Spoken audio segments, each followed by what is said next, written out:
announced by head coach Jeff Weibel. At center, number 54, junior Marcelo Sanchez.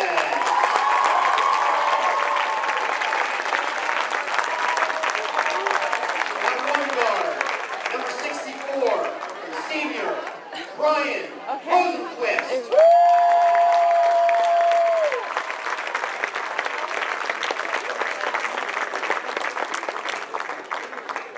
At one guard, number 56, senior Tanner Strassner.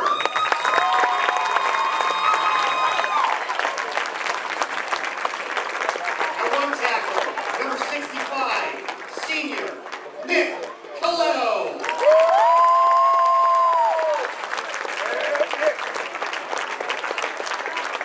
At tackle, senior number 73, Brendan Gill.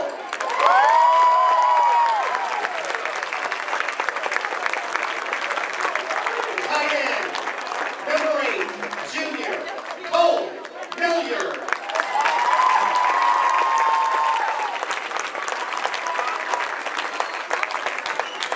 At one wide receiver, number 5, senior Andrew Pecker.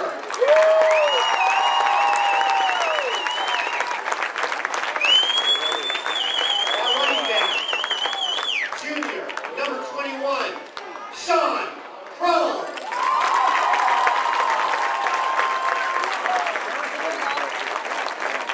Running back, number 22, senior T.J.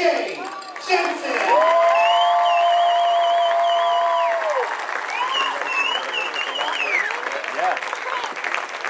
Running back, senior number 35, Kyle North.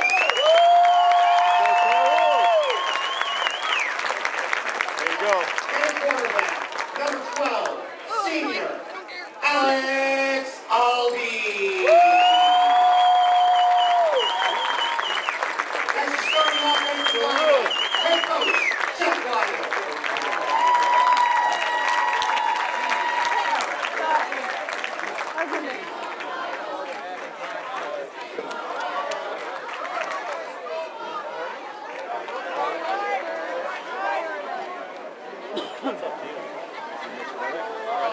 I got a couple of them.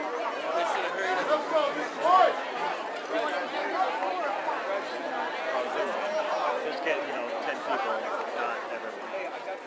Well, I always do those things. Oh, he better move. He better move. Yell it. She's on that way. Tell her to move.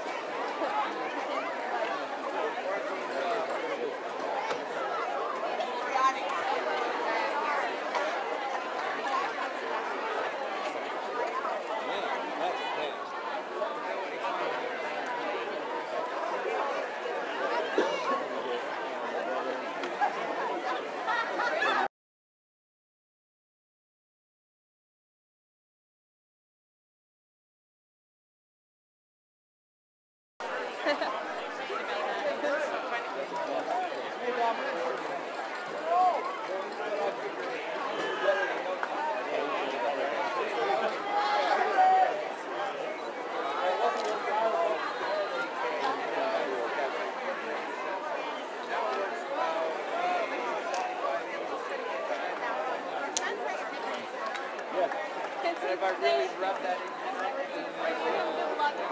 I don't know why.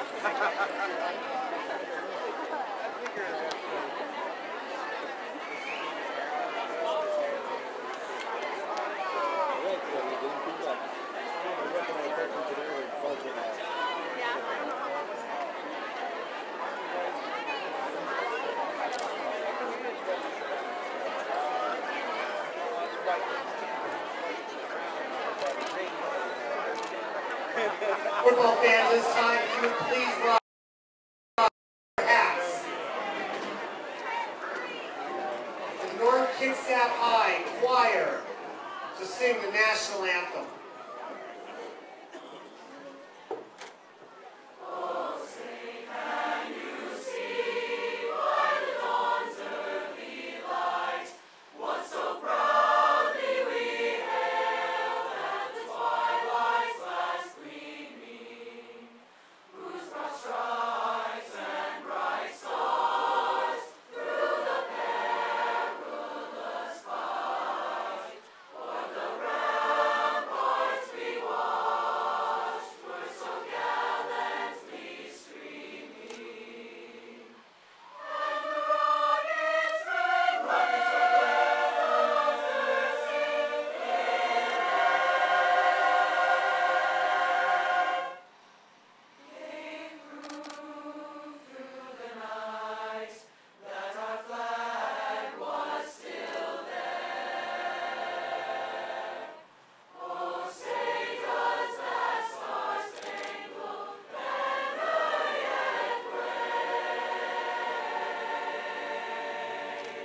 45, 44. Go Pete.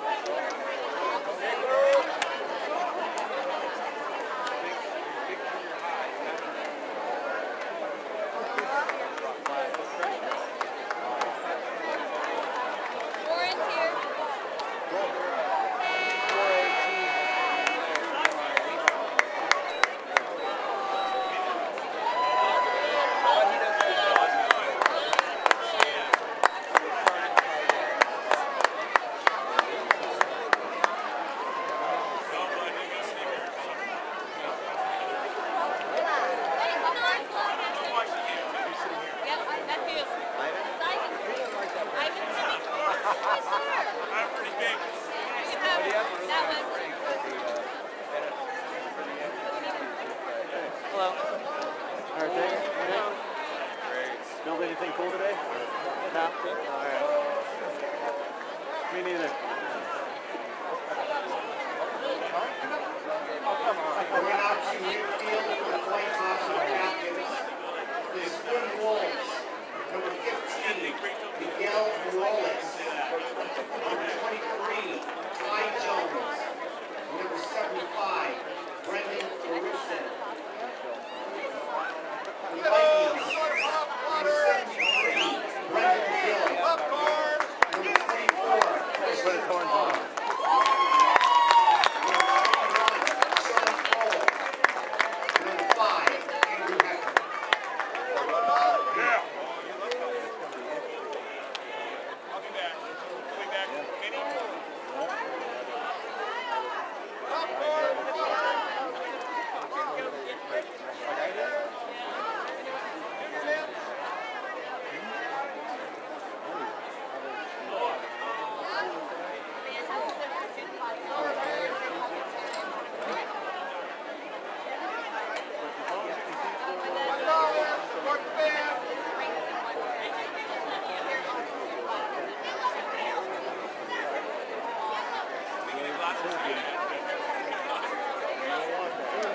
Kitsap wins the toss and defers.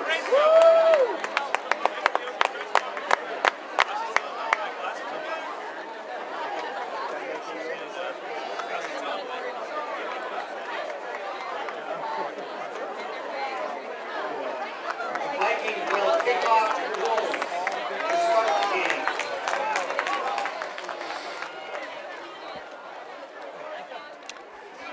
Welcome to West Sound TV presents High School Football 2014, and it's a battle of the unbeatens tonight from Paulsbo's Viking Stadium, North Kitsap High School, as the undefeated North Kitsap Vikings host the undefeated Sequim Wolves.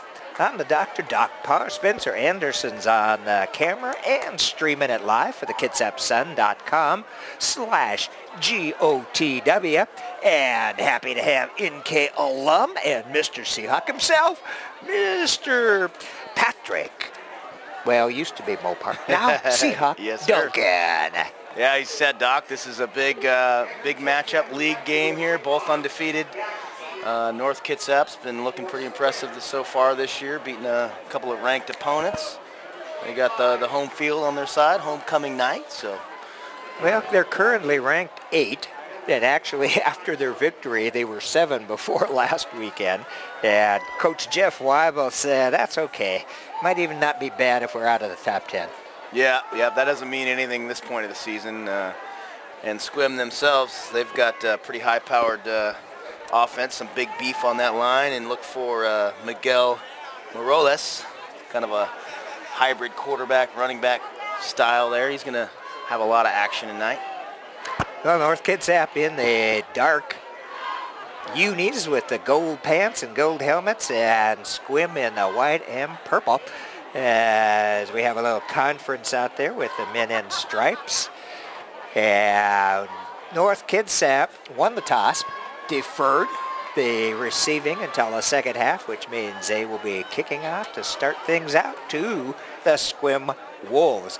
You know, Sequim was a power for a few years in high school football, and then the last couple years they had a big turnover of students and stuff like that, and I think last year didn't win a game. But this year they've got that experience under their belt. A couple of seniors coming up, and this has been a big rivalry game back to the old Olympic League days, going back 20, 30 years. I don't want to date ourselves here, Doc, but I'm sure there's a lot of folks in the stands that have played in a Sequim North match or two, and I don't think much has changed. No, it's always a good one, that's for sure. And yeah, Sequim is looking pretty good this year. They have one league victory, and after 3 games, this is week number 4. This is the first league game for North Kitsap. Yeah, they're the last team to get actually into league play. They did have 3 out-of-league games to start, so important for either team here to come through, get another win or get a win in league play and get the league season underway. Well, we're just about ready for that kickoff here as we get ready to begin quarter number 1 up at North Kitsap High School. Uh-oh! Ball goes through the intended receiver's hands. A little slip there, but a nice job. Look out! Look out! He's gone 40, 30, 21 man to beat, 10, 5, and just like that, Oh, mercy. whammy! Gavin Valverde. A la Percy Harvin in the Super Bowl right there. He slipped, kind of made a few guys miss. Untouched. Wow, and he's listed as a freshman. Well, that's the one way to get your football career going. Go 95 yards. I guess so, special teamer. 17 seconds into this game, and Sequim has Man. came to play. Yes, indeed. And yeah, that slip, I thought he was going to be dropped down inside the red zone there, but he did a great job of handling the ball and moving it downfield. Yeah, it was a squib kick, kind of a low line driver. The weather here, rainstorm right before we got here, so the field is pretty slick.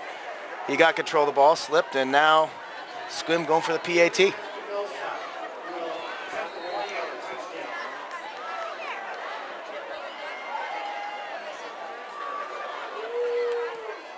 And through the uprights. Flag is down.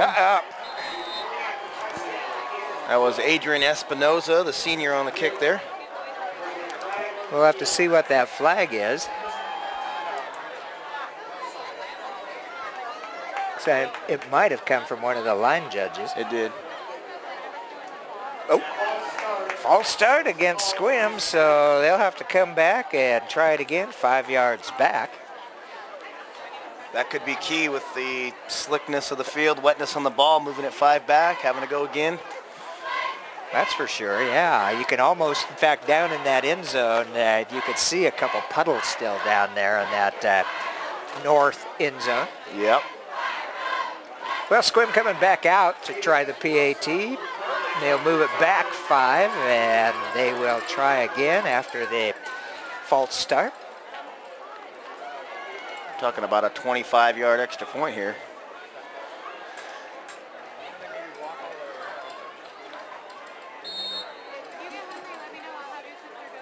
Yeah, he was showing exactly where he wanted that ball placed.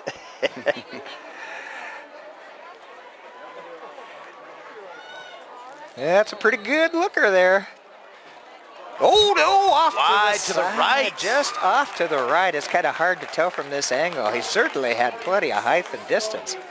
Keep in mind, like I was saying, Doctor, 17 seconds into the game, that could be one of the plays. Yes, indeed. At the end, come down to that kicking game.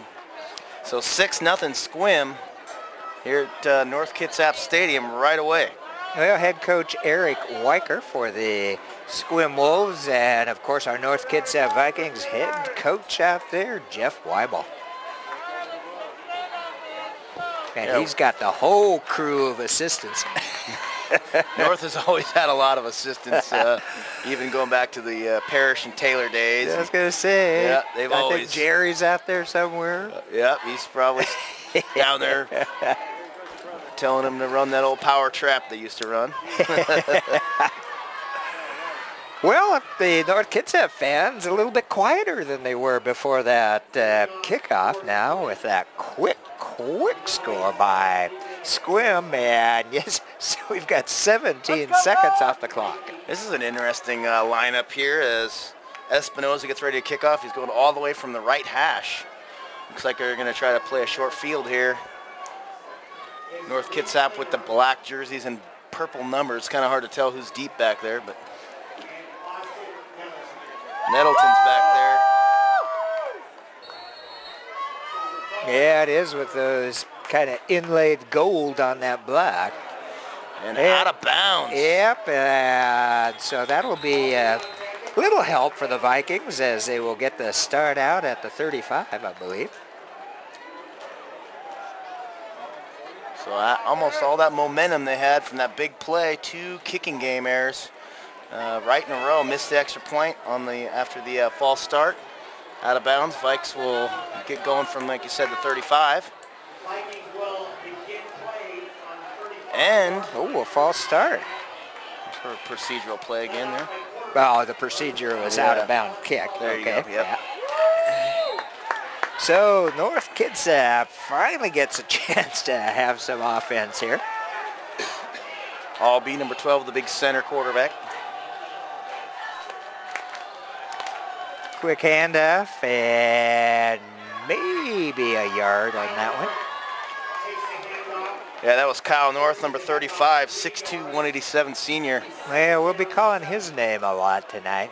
He has been a workhorse for several years up here, and yeah, look for him to get a heavy dose. Alex Albee, a senior. A lot of these guys have been playing together for quite a while, which always helps. North Kitsap last year won the league, and most of them were juniors. Pretty good D by Sequim on that one.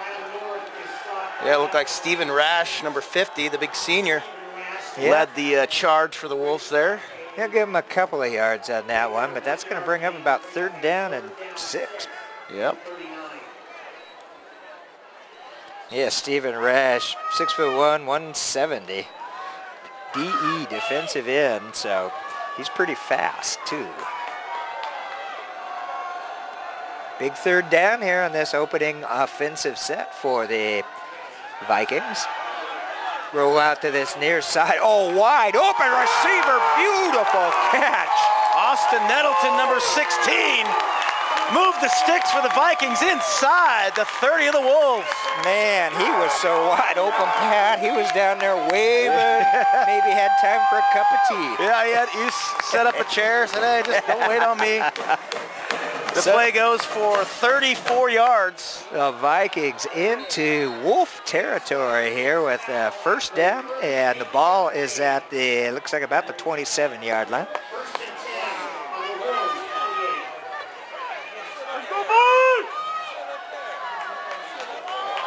And after that running back, and he's going to make some good positive yardage on that. Kyle North, they couldn't bring him down. Forward progress was stopped. Yeah. He is North's version of beast mode right there. We'll give him 4 or 5 on 1st down, bring up a 2nd down and 5 for Albee and the Vikings. Ball down to about the 23.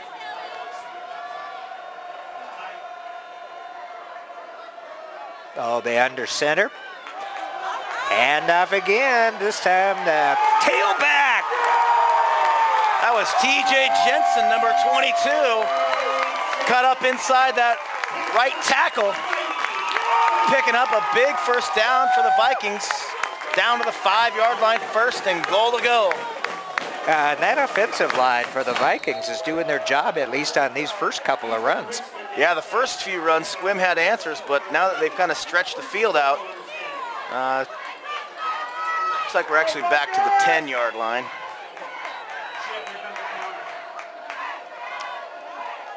Albee under center. And it's a counter.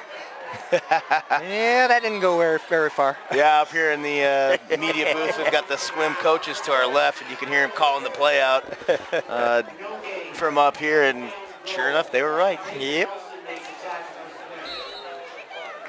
Something they definitely had seen on film throughout the week. One of North's signature plays. And I believe North started out on the 10, so goal to go. But they're back about maybe a foot back to that soccer goal box area. Again, another quick pass. Nice. Very nice pass. Good reception. And again, pretty wide open.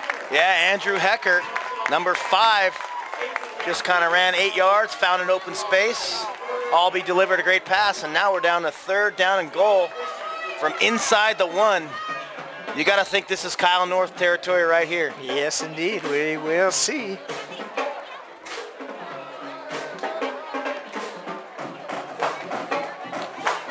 Kyle lining up in that fullback position normally. He's got Jensen to his right. Oh, it's a keeper. He's in. Alex Albee calls his own number. And with 7:55 to go here in the 4th, North Kitsap has tied this game with the PAT coming up.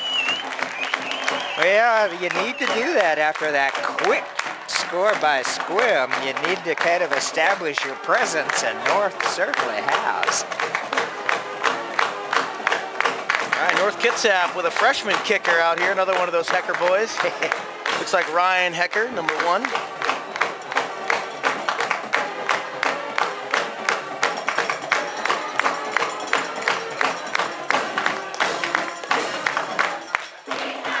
Ball down and blocked, so we remain tied at 6-6. So both teams missing the extra point. So that may not cost later now since they both kind of committed the same error. Yeah, 6-6 at the 7:55 mark here in the first quarter, but North did a very workmanlike job moving that down there. A couple of some good running, a couple of really nice passes. Yeah, what really set that drive up, you remember they had a 3rd down and 7 in their about midfield, and Albee rolled out to his right, kind of an option style run pass, and then he found Austin Nettleton down this sideline for a huge gain, and that really got the juices flowing for the Vikings. And after that, like you said, Doc, they put their nose down and just powered it in. All right, a good start to tonight's ball game with less than 5 minutes gone. We've got a tie score at 6-6. We want to thank the KitsapSun.com for streaming this contest live every Friday night. We'll have a high school game for you live on the internet at KitsapSun.com/GOTW, which stands for Game of the Week. And they want to thank their sponsors, Peninsula Auto Group, Dickey's Barbecue Pit, and Amy's on the Bay. Here we go. Here we go, too, with the kickoff all the way back to about the 2-yard line. And again, another slip.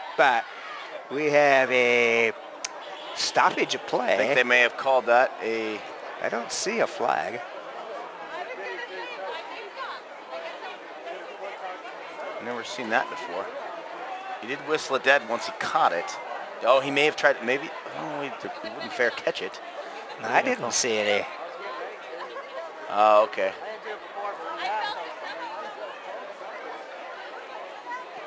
And Coach Weibel is asking, what's going on? I've never seen that symbol before. Well, looks like they're going to do a do-over. All right. Probably move North back 5, re-kick. I don't know why. Apparently... Nope, they're right at the... No, there was no penalty flags that we saw. Maybe they just kicked it before the ref blew the whistle. That's a possibility. Yeah, that could be. Because they are lined up at the 40. Okay. Oh. Inadvertent whistle we're hearing. Okay, which would, of course, stop the runner from trying to run 95 yards. All right. That time, North did get a nice high kick, allowing the coverage to kind of get down there, get in place. They were going to tackle him, no doubt, inside the 20. But well, so far, both of the kicks have been down to the 5-yard line or inside. Good kicking game.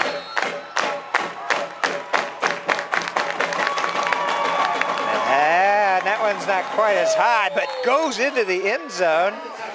And they're going to give it a touchback. Okay. So the Sequim Wolves will bring it out and start this one out on the 20. Yeah, look for number 15, again, the quarterback, Miguel Morales, the senior. to kind of lead this offense down. He's got a couple of targets he likes. Ethan Richmond, T.Y. Jones, Ty Jones, Mark Freeney. Back in that shotgun, a handoff to his back. He'll pick up some good yardage, and getting up off the bottom of that pile for North is number 55, Bob Evans. We're probably going to call his name a few times. No doubt about that. Ty Jones, though, gets the first carry. He goes for 8, almost 9. Well, Sequim going with the quick count. They got 2nd down and 2. And this time, roll out to the far side. Receiver's pretty well covered. And they're going to stop him. Well, let's see. Yeah, I think it's just short of the first down, actually, about the line of scrimmage. Yeah, 2 yards. That's where he's so dangerous. When Rollis gets out on that open space, he's looking to fire somebody, but he can tuck it down and run. Good job by the Vikings in coverage. 3rd down. 3rd down, a little over 2 this time. Oh, in the backfield. Huge play. Oh, yeah. TJ Jensen, number 22. The guy busted through, sniffed that play out, and there was not a chance. Loss of 5. 4th down for the Wolves. And deep in their own territory. They're going to have to kick this one away, I would believe. Yeah, Adrian Espinoza, number 87, coming in for the punt. And looks like Leif Klinger, number 7, back for the Vikings. Good Norwegian name there.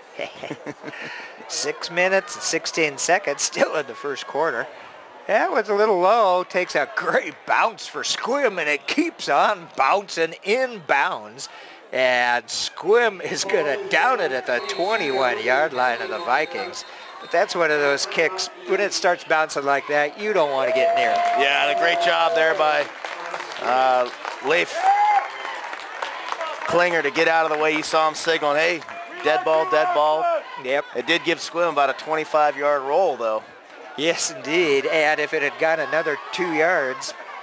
We do have a flag down here. Oh, yeah, way back here at the line of, behind the line of scrimmage. It's going to be a hold, I think, on the center there. I did not even see that one. And they are talking to North. Here comes our head man. Scott Erickson is the head ref out there in the white hat. Oh, face mask. No, hold. Oh, it's a hold? Yeah. Okay. The nose tackle there broke through, and it was anything they could do to keep him from blocking that punt. Grabbed a little bit of the jersey. Well, that could be a good thing for North Kitsap. He was going to start out on their 21-yard line. Yeah, heck of a punt there by Espinoza. Really, he netted about 60 yards on that punt. He's going to need another one now, as he's going to be kicking from his own goal line. Yeah, ball moved way back to about the 12 there. 13, and Espinoza gets it up. Well, that one's up in the air, can be caught, and it is at the 44, out to about the 46-yard line for Klinger on that one.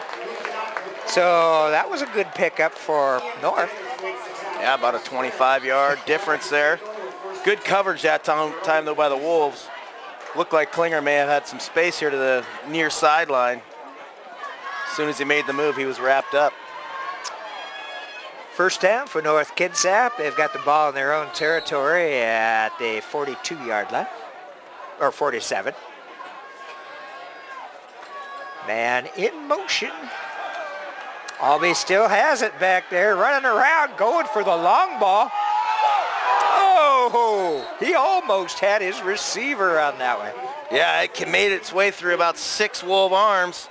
Kane Stoddard on the coverage. That was yeah. Number 5 was Hecker. The intended receiver, Andrew Hecker. It did actually hit him in the hands, and then that's when Stoddard kind of hit it out. He had a guy right behind him, and then that guy pretty much right in front of him. Let's go, Vikings! Second down and 10 now for the Vikings.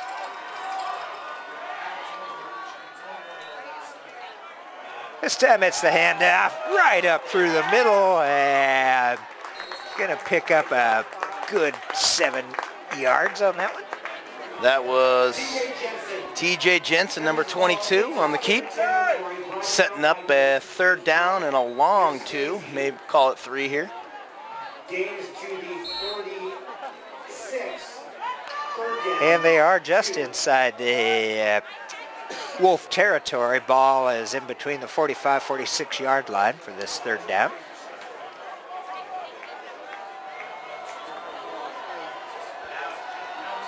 Man in motion, single back. And Albie's going to the air. Oh, look out. Tipped and caught. What a lucky break for North Kitsap. I was going to say, sometimes better to be lucky. Sean Kroll, heads up play. Saw the ball get up in the air, made the catch, moved the sticks for North Kitsap. Down to the 36, 1st down and 10. And of course, we always got to say, well, they practice that tip drill. Yeah, yep. Nice job by North on that one. Everybody keeping awake. 4:39 left to go in number 1 here. And North Kitsap 1st down at the 36 yard line of Sequim.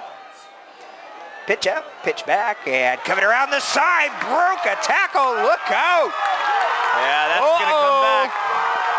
We've got a flag here on the near side, and that is unfortunate. Right at the 30-yard line, that yellow hanky is out. Holding on North Kitsap. Great job there, though, by TJ Jensen to find the outside, but there's a reason he got that open. Well, Jensen's been doing a lot of work so far here in this 1st quarter. Speedy, shifty running back. Jensen, the senior, 5'9", 163. Saw the laundry go flying, both the hanky, as you call it, Doc, and then we had the towel. Yeah. It just looked a mess, and it was right in front of Weibel, and as soon as it happened, he just threw his hands up, and that's how I kind of said, all right, this is coming back. Well, that'll move it back to the 40. 1st down now, still, but now about 15. Yep, spot foul in high school, so from the spot of the foul, move it back 10. Okay, well, so it's not quite 15. 14, 13 and a half to go for the 1st. 2 men in the backfield. Uh-oh, look out. There's an encroachment. So, I'll be there, pulling the defense offside. You got Jack Shea with the hard count there into the neutral zone. And a little sloppy here. They're kind of going back and forth. It'll set up a very rare, Doc, 1st down and 9. 4:20 left to go in number 1. I don't think I've ever seen a 1st and 9 before.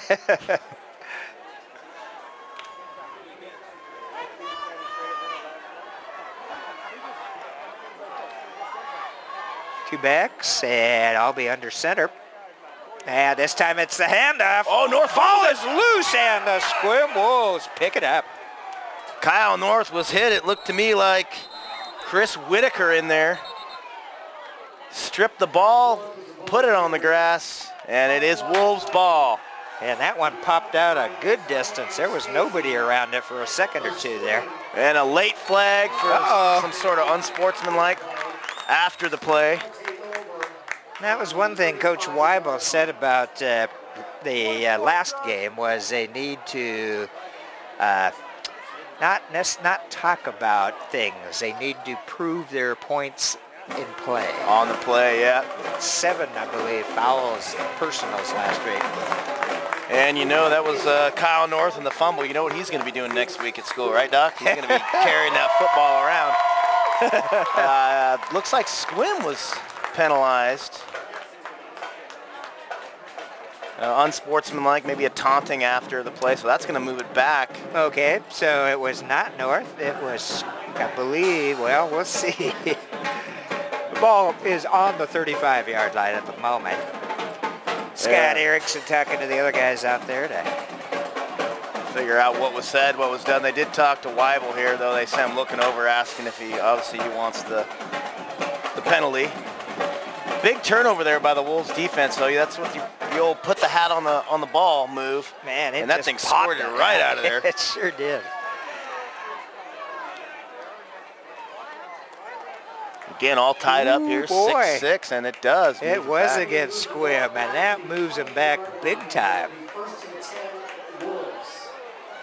Back to the 20-yard line. So Sequim is going to start out with a 1st and 10 at their own 20-yard line.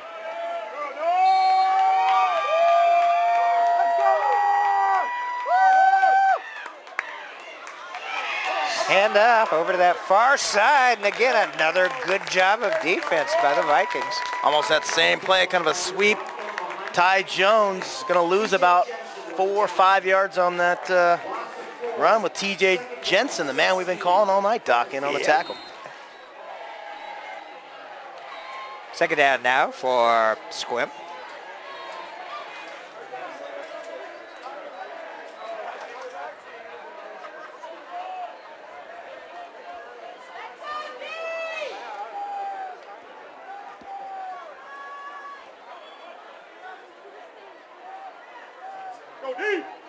QB back there in the shotgun. It's a handoff to the man coming around to this near side. And again, the Vikings stop him in the backfield. Yeah, it's Ty Jones on the kind of jet sweep. There might actually have been Gavin Velarde, the freshman, 25. Cole Milliard with the tackle. Milliard in on that one. Corey Jackson was in there on that one. North defense is on a roll. They've got him 3rd and 19 now, which is definitely not too many plays in the book for Sequim there. They do have the big receiver, though, number 80, Bailey Early, 6'4" receiver. He's to the near side here.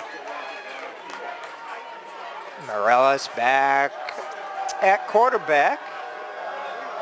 And that shotgun, one man back there with him to go down. Oh, he pulls it down, and he is pulled down. Wow. Big sack there on the...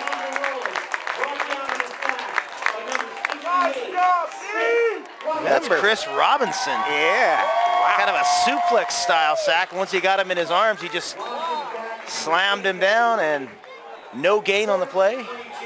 That's going to bring up 4th down, and this time Sequim went backwards 3 plays in a row. Ouch. Actually 4 if you count that penalty. Klinger back to receive. Kicking off from their own end zone, a kind of low one. That's going to take a good high bounce. Klinger's got it at the 45. He's into Wolf territory down to the 40, and he'll take it down to about the 41, but another flag out there. Yeah, looked like a late hit out of bounds on the Wolves there. Could be another huge penalty. It was right on the sideline. Looked like it came out. No, they're going to call it on North for a block.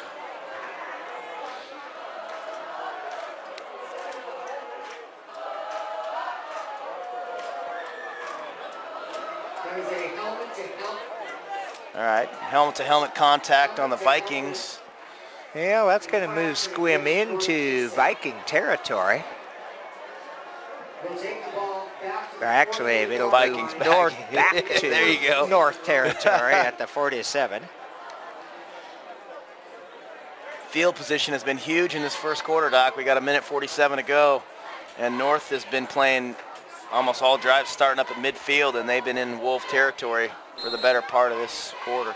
We're still tied at 6-6. First down for the Vikings.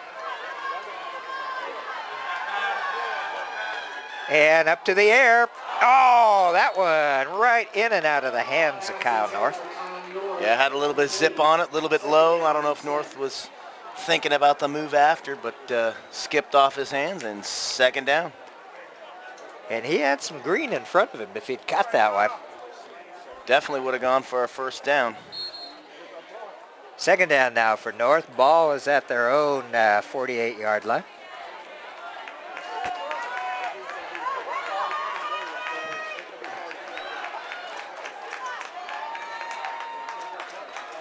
Hand off to the far side, and this time Sequim stops him. Yeah, nothing doing that time for TJ Jensen on that right side. Yep, we got a couple of, number 50 is one of the guys getting up off the bottom of that pile for the Wolves. Stephen Rash, he's been all over the place on the few times when they were able to stop those runs. It has been led by the big senior. Okay, we're back to 3rd and 10 here. Ball still at the 48-yard line for the Vikes. Watch for Nettleton here. Quick pass to the flat and dropped.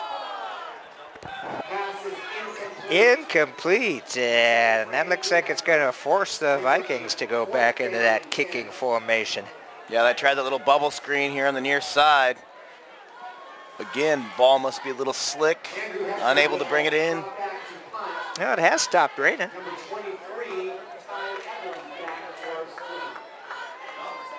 All right, Hecker on to punt for the Vikings. And the Sequim receiver waiting at about the 16-yard line. Fair catch called for. And caught at the 20. Has to go to his knees to get it, but. Yeah, that was Ty Jones. So we got 47 seconds to go here in the opening quarter. Still 6-6. I thought you were supposed to put that hand up above your head, like make it big, not just kind of. Yeah, it was a little in between, but. Okay, the Wolves are going to take over here at their own 20-yard line. Make something happen, G. Morales with the handoff. And number 14 is not going much anywhere, maybe a yard or two on that one. Ethan Richmond bounced off one tackle.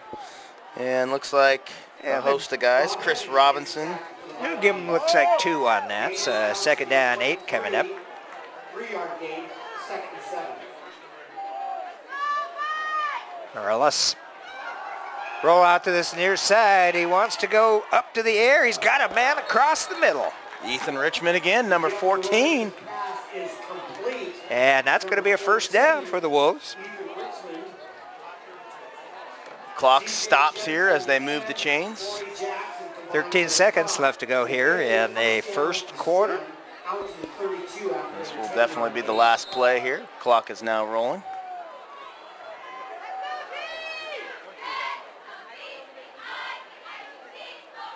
And they get it off.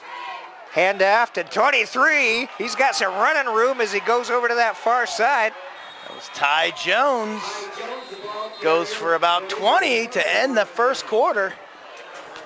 So the Sequim Wolves go into North Kitsap territory, and at the end of number 1, it's a 6-6 tie.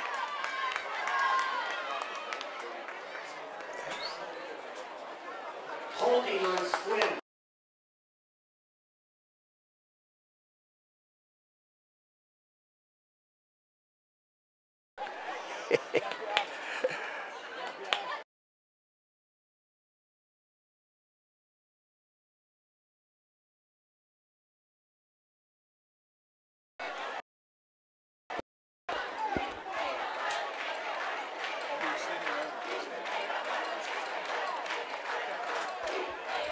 Well, it looks like there's a hold going to be called against Sequim. And so, with the clock at 0:00, we got an untimed down. That's right, they got 1. Nope, they ended it. They're just getting the line of scrimmage set, right? I was waiting for that one. Okay, we'll come back with that 2nd quarter for you in just a moment.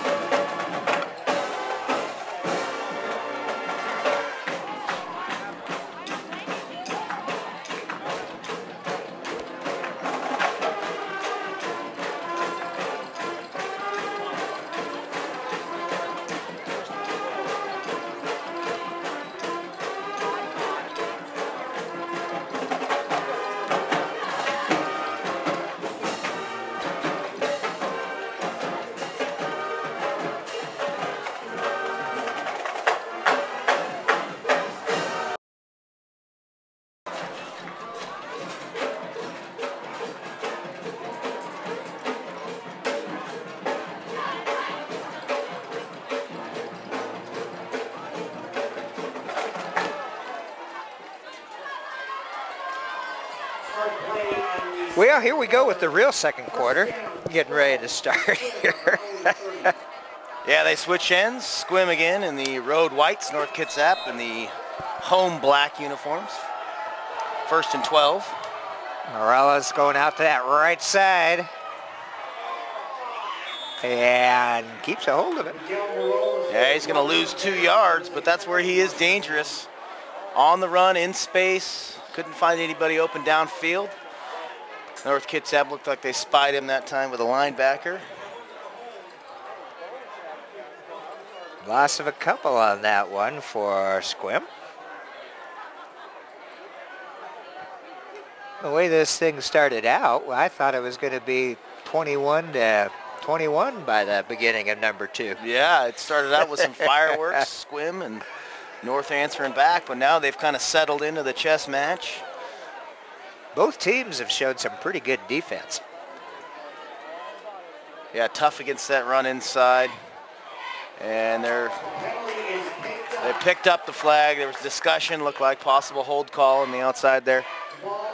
So it will be a loss of 2. Oh, More than that, actually. We're going to call that about 4. moving it back almost to the 25. Sequim has not been able to get ahead of the sticks tonight. They've just constantly gone backwards. Credit North defense, 2nd and 16. One man back there with the quarterback. That's who gets it. And he's got some running room. There's their man, Ty Jones. Out to the 50 at midfield for the Sequim Wolves. He has got some speed, and when he gets space, look out, boy, he's gone. Just when you think they were going to keep marching back, they get a Ty Jones and a quick snap. Quick snap out to this near side to number 80, and he's got into the 40-yard and inside the 40. That's Bailey Early, the 6'4" sophomore, if you can believe that. Wow, that's good size for a receiver. Nice big target, and Sequim now going to this hurry up, trying to change the pace. I like it. They needed to do something. Now they're going to be a timeout. Well, They got to move the they got to sticks. move the There you chains.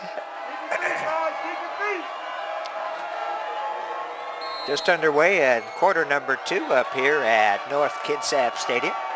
Handoff again to Jones, and he'll pick up a number of yards and another yellow flag. Boy, what a hit by TJ Jensen. That's probably what this flag's going to be. He really whacked him. Hold Oh, against Sequim. It looks like the initial call. The Sequim coaches to our left up here in the booth do not agree with that call, if you can hear the ambient background there. And it will be against the Wolves. Well, that'll move them back 10. They have had some great running plays here. Several have been called back by holds. They have had some daylight, though, when they're running Ty Jones up the middle and kind of off tackle. Space has been there. Yep, and by this time of year, 4th week, he should be getting to that point where you kind of eliminate some of those mistakes. Let's go, Lawrence! Oh, going nowhere on that one. In fact, a loss of yardage. Yeah, That's Miguel Morales keeping it. Corey Jackson in there for the Vikings, number 57. And that's the scouting report on Sequim, is that Morales, he's dangerous when he keeps. And tonight that has not been working for them. Yeah, so far North has been doing a pretty good job. That'll bring up 2nd down and about 18. Straight drop back. And pulls it down up through the middle. Breaks tackle, missed tackle, and he'll pick up a couple on that one. Yeah, about 5 guys it took to bring him down. Bob Evans finally on the tackle, number 55. Out there in open field. That could be something that Sequim likes. They spread that out. They went 4 wides. And that time it gave Morales some room to work. 3rd down now. Looks like about 15, 14. Oh, ball's loose. North Still has loose. got it. And the Vikings have it, I think. We'll see if to wait till the man in the white hat makes it. There it is, the men in the stripes. So they tried a reverse there. Coming out of the pile is Tristan McWhite, number 15. Well, that's one each so far now. Fumble and a recovery by the other team. Now let's see what North can do with it. Ball just about midfield, about the 49-yard line of North Kitsap. Again, North starting in beautiful field position on this first down. Man goes in motion, or changes sides, another change. Bad. Albee with the handoff to the tailback. And he's got the room. Sequim manages to get him from behind. All right, Kyle North finally finding some running room. Man. Follows his blockers, nice change of pace, slows down. But once he found the open pasture, boom, he was out of there. And a timeout being called by the Wolves defense. We have a timeout on the field. Well, we've got 9:44 left to go here in the first half. We're still tied at 6-6, but North Kitsap is knocking on the door. Almost to the red zone. Coach Weiker's out there talking to his guys. You get an open field like that, you don't want to, the one guy in North you don't want to let get in the open space is big Kyle North. Mr. North himself. And as soon as that play was blown, it was an instant timeout, and he wants to fix this up here. Well, again, we want to thank the Kitsap Sun for streaming this contest over kitsapsun.com/GOTW. And they want to thank their sponsors, Peninsula Auto Group, Subaru, Mitsubishi, and Triumph Husqvarna Motorcycles. Amy's on the Bay, right down there, downtown Port Orchard. Yeah. And Dickie's Barbecue Pit at the bottom of Mile Hill. I'm ready for some of that barbecue. I know, they need to give us some up here in the booth.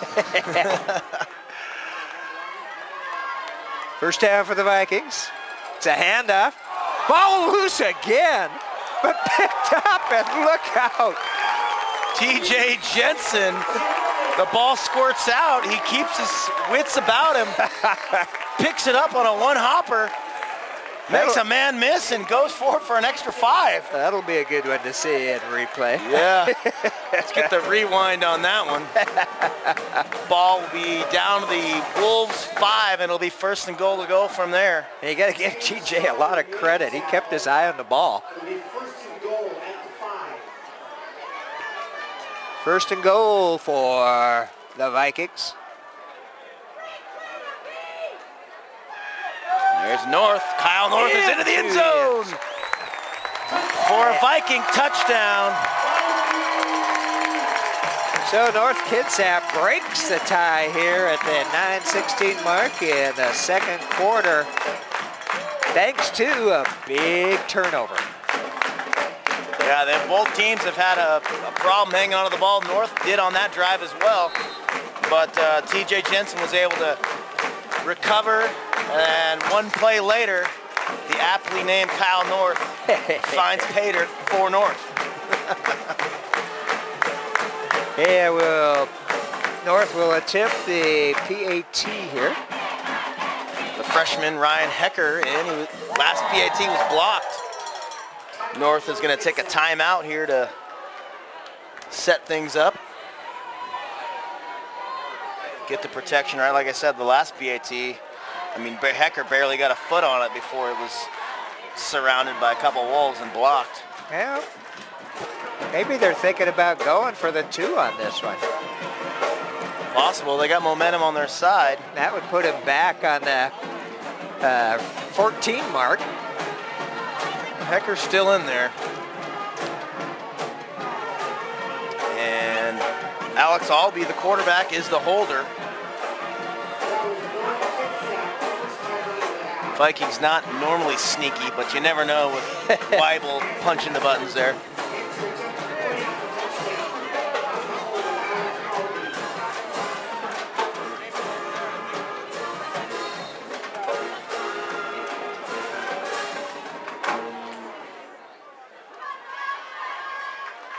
snap. He hammers it through. It's good. This time Ryan Hecker adds the PAT, and North has got a 7-point lead here in the second quarter. North Kitsap Stadium, homecoming night. Well, good job by North for taking care of business there. They were recipients of that fumble and moved the ball down. And again, TJ Jensen, he was at the right place at the right time after that ball popped loose from him. Yeah, and North been winning the field position battle so far, but they had nothing to show for it until that drive. Little bit of breathing room, but we still got plenty of time left here before half. And Coach Wicker, Eric Wicker, I'm sure he's got something up his sleeve to try to get this thing tied up before we head into the locker room. Well, of course, that's what every coach, they always say, you want to come back after the other team scores and either put the score on them or at least make them think that you're going to put the score on them. And special teams providing the only touchdown of the night so far for the Wolves. I believe that was Ty Jones took the opening kickoff 95 yards. And they're both lined up, two returners right in the center of the field. Hecker, the freshman, set to kick it. Picked up at about the 18-yard line. He's going to go. Oh, look out. Number 25 is breaking tackles and left as he takes it into North Kitsap territory. The freshman, Gavin Velarde. That's the second time we've called the freshman's name. And I believe he was the guy that took the opening kick. My mistake there, 25. A freshman providing the big plays. I think you're right. I think he is the one that grabbed that open. I'm lucky to have, I got the Sequim reporter sitting over here. All right. He's correcting some of my errors. Okay, first down for Sequim in North Kitsap territory. Ball's about the 41-yard line. Handoff there up through the middle.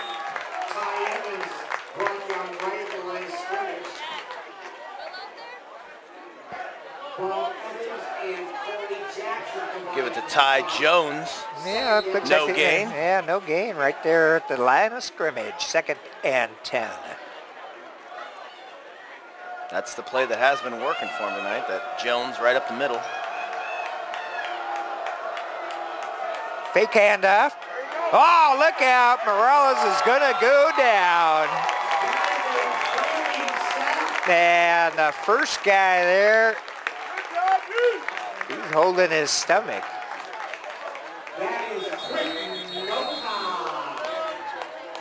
And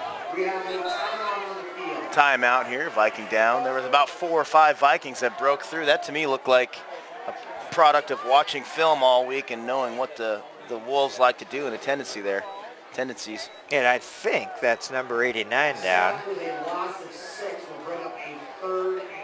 Peter Kloss. He was the one kind of holding on to him at first, and then a bunch of his buddies got in there. Can't tell there. Coach is checking it out along with the training staff. Looks like he's up. And actually, it's number 69, not 89. That was Quentin Nota. Coach Weibel picks him up. Maybe just got the wind knocked out of him there. But the story of the Wolves offense here in the first half, unable to stay ahead of the sticks. First down, not being able to get 3 to 4 yards to make manageable 2nd and 3rd downs. Yeah, getting moved back. 3rd down now and a bunch. About 16 to go for the first. Oh, it's a quick pass and nothing doing. Going to call that a lateral on the play. Loses about 3 yards. Out there to Bailey Early. Yeah, TJ Jensen, I believe, was in on that one. Viking speed on defense is just showing right here. I mean, they're flying all over the place. And yeah, that was pretty as close as you can get to a lateral. Yeah. Did they call it actually a lateral? Or well, they lost about 5, so it was close. Well, Sequim will have to kick it away. Kind of a high snap. Pretty good kick, though. It'll bounce and be picked up at about the 8-yard line. There he goes. That's Leaf. And Klinger. Klinger brings it back to the 40-yard line. Heads up play by Klinger. He saw the ball take the bounce, looked up, saw two Wolves coming in, and he quickly got upfield, got to the outside, and North again will be starting up near midfield. They'll be at their own 40. 7:21 left to go in the half, and North Kitsap leads the Sequim Wolves 13-6. Sequim is in need of a defensive stand here to keep this a one-score game. I'll be under center. Fakes a handoff to Jensen, coming around this near side. Goes up and reception right on the sideline to Andrew Hecker. Hecker, just how you drew it up, a sideline route.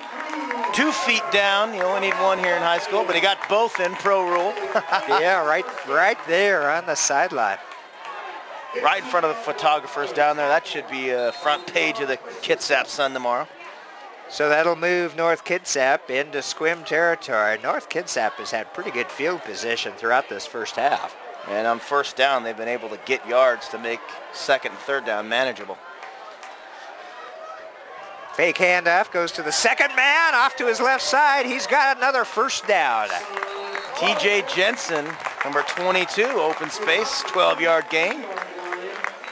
And that'll be another first for the Vikings. 2 plays, they've already moved about 30 yards, and they're deep in the Sequim territory. 7 minutes to go here, second quarter. And you're right, I think it is so important, especially psychologically, if you can get that first down and get good yardage on first. Then you've got the other team already back on their heels. And North has been doing this with a lot of help from other guys instead of their workhorse, Kyle North.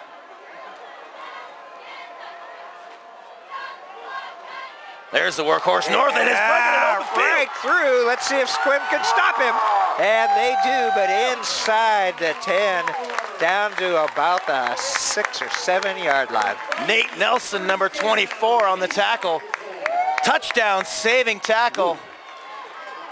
Yeah, it looks like they're going to place it at the about 8. You get Kyle North in the open field, get a head of steam going, and I don't think anybody wants to tackle him. So it's goal to go, and yeah, I think most of Kyle's big runs have been pretty much up the middle there. So those big guys up front are doing their job. First and goal to go for the Vikings.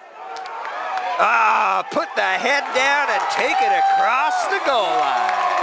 All right, that time it was TJ Jensen. The change of pace back. They fake to North. Jensen goes the other way on a misdirection. Runs over a man and into the end zone, and now North has got this thing stretched out to a 2-score game. 6:28, and they put another score on the board. That was a well drawn out play. Like I said, I think everybody in the house thought Kyle North was gonna get it. Right.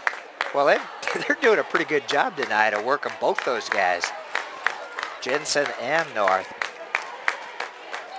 Yeah, let's see. Yep, through the uprights. So North has put 19 on the board compared to 6 for the Wolves. And the Wolves have got to go the other direction when they get their offensive chance. And yeah, the extra point made it 20, so 14-point lead for the Vikings. But this brings up the one thing that has been working well for Sequim tonight, and that has been the return game with that freshman, Gavin Velarde. So look for him. I think he's number 25.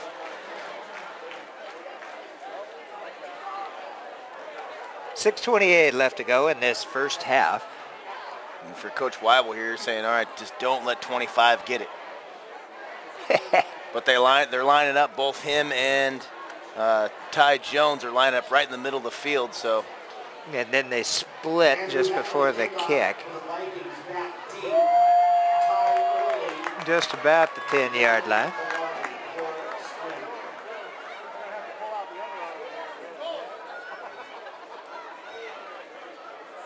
Keenan Kakuta is the kickoff here, man. Number 6. Another freshman. Oh, up in the air, boy, a lot of hang time. Back to almost the, oh, he's down. Yep, he slipped, his knee went down, Oh, and that is boy. inside the 1. Yes, indeed. That's almost the safety. Holy Moses. 1 yard line. Oh boy, Sequim has gotten themselves in trouble on this one. Yeah, the wind of change just came in the second quarter here, and it's been all North Kitsap. 6-6 at the end of 1, but the breaks have gone all North's way this so far here in the second. And you can just almost feel that North Kitsap D licking their chops. I think they've got at least 10 plays for losses so far tonight. Look for Sequim. Whistle blows, and there we go. All right, look for Sequim here to get Morales on the move here and try to make something happen. Handoff, and they'll pick up maybe a yard on that one. Ty Jones off the right side. Check that, Velarde. 23-25, they look the same to me up here, Doc. Second down, they'll give him a couple on that one.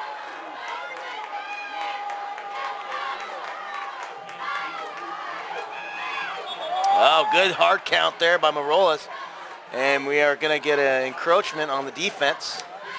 Yeah, that'll give Sequim a little, yep, that'll give him a little bit of breathing room at least. And then now they've got what we've been trying to say all night, is they've got a manageable 2nd and 3, 2nd and 4. Good chance to move the sticks here as we go under 6 minutes in the second. Starting out at their 1 yard line. And that's a hard fought yard or so. Chris Whitaker out to about the 11-yard line. Whitaker now gets the Wolves what looks like a first, no, they're going to call it short. 3rd and about a half a yard. Let's go, defense! And Morales keeps it, and he's going to pick up that yard or 2. Makes a couple men miss, and just what the doctor ordered for Coach Wicker, a first down from inside their own goalpost area there. Right down there inside the 1 yard line. They've done a good job of getting it out. Let's go, guys. Let's go, defense. First down for the Wolves.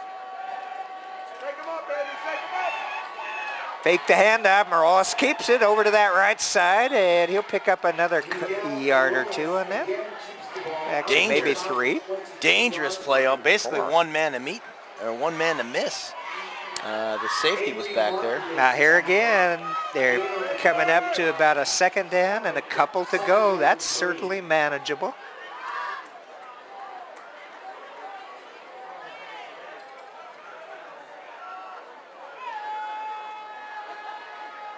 Man crosses, fake the handoff, coming around this side. Ah, good D that time. Enough for the first down, though, from Yep, Morales. it's going to give Sequim another first. 4:24 left to go in the half. And what they've done now is they've gone a lot more. There's going to be a timeout. Move the sticks. What they've done a lot more now is give Miguel the option here, kind of the read, if you will, and he's been keeping it, making plays on his own.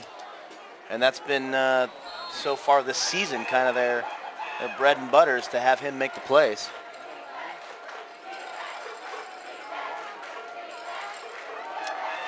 Little bit of a rollback, and again, Morales pulling it down and drug out of bounds. Almost a late tackle. Looked to me like he was out of bounds. Another first down, though, for Morales. You don't see the high school quarterbacks doing the slide. No, he's their primary ball carrier, so you get him in space, he's gonna get every last yard. I checked that. Official timeout here. They're gonna measure. First time tonight we're gonna get the chain gang out here. Oh yeah, and they got to come from all the way over on the other side of the field. Almost a Sequamish here. But what has been working though, so this drive, like we said, Doc, is they given him some space, dropped him back, kind of a misdirection, get him out to this near side here. And they've been doing it in small increments, but it's been enough, 3 yards, 5 yards, to keep moving the chains. And that's the name of the game at this point. First down for the Sequim Wolves. And this could be what I would say be the most crucial drive of this game for Sequim. Down 2 scores. Remember, North deferred on that opening kick, so they will get the ball in the second half. That's correct. And I'm sure Coach would like to take his team into the locker room with a good offensive performance. Yeah, some momentum here before we get to that second half. First down. And ball is at the Sequim 36. This time it is a handoff to one of the running backs, and they'll pick up a couple on that one. That's the big guy, Chris Whitaker, 206, 5'11". He is looking pretty good. Size out there. And he is a junior, so he's still got another year. Second down now, and it looks like about maybe 7.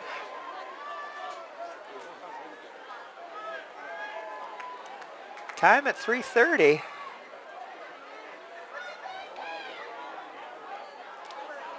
But they got a couple of timeouts at least left. There goes the handoff to 25. Can he turn the corner? No. Oh, he's still alive. Oh, and finally brought down by about 5 guys in purple and gold. Yeah, that's Gavin Velarde, number 25, the firecracker. Looked like he was going to get some open space, but he almost got around that corner, but North shut it down and moved him back. There's a loss of a couple on that one, and now a 3rd down and 9 to go for the Wolves to get to that first down. Under 3 minutes in the first half. Look for them to get Morales on the move. Kind of a run-pass option here. Short drop back, and he is running over to that near side. Oh, a hurdle. And we've got number 1 flag, a flag down. Couple flags down. Morales went upstairs into that rare air, kind of got a piggyback ride, and I think we're going to have some sort of a out-of-bounds type hit or maybe a hold downfield. There's 2 flags right next to each other out there, so it's pretty evident to the men in stripes what came down. But we have not seen an indication yet from head referee Steve Erickson. It's going to be on North. They're talking to Coach Wicker over there. Seems he wants to accept it. Helmet to helmet again? No. Oh, it's against Sequim. Personal foul. Was that because of his karate kick style jumping move there? Well, he did do a kick. I mean, the referee showed us a little bit of a kick, and maybe that was it. Ouch. Big time play. Taken back again. That's 15 yards from the spot, so that's going to put us back to about 3rd and 14. That's a tough break for the Sequim Wolves. But what has been working again is getting Morales, on some space, get him running. He's a quick one.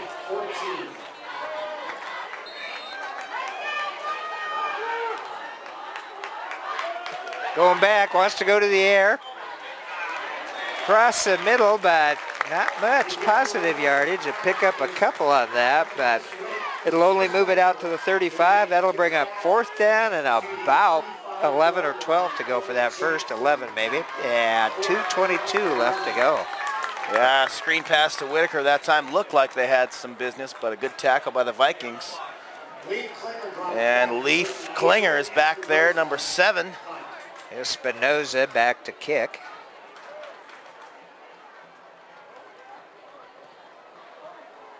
And ball hits the ground. And Klinger is going to have to get away from that one.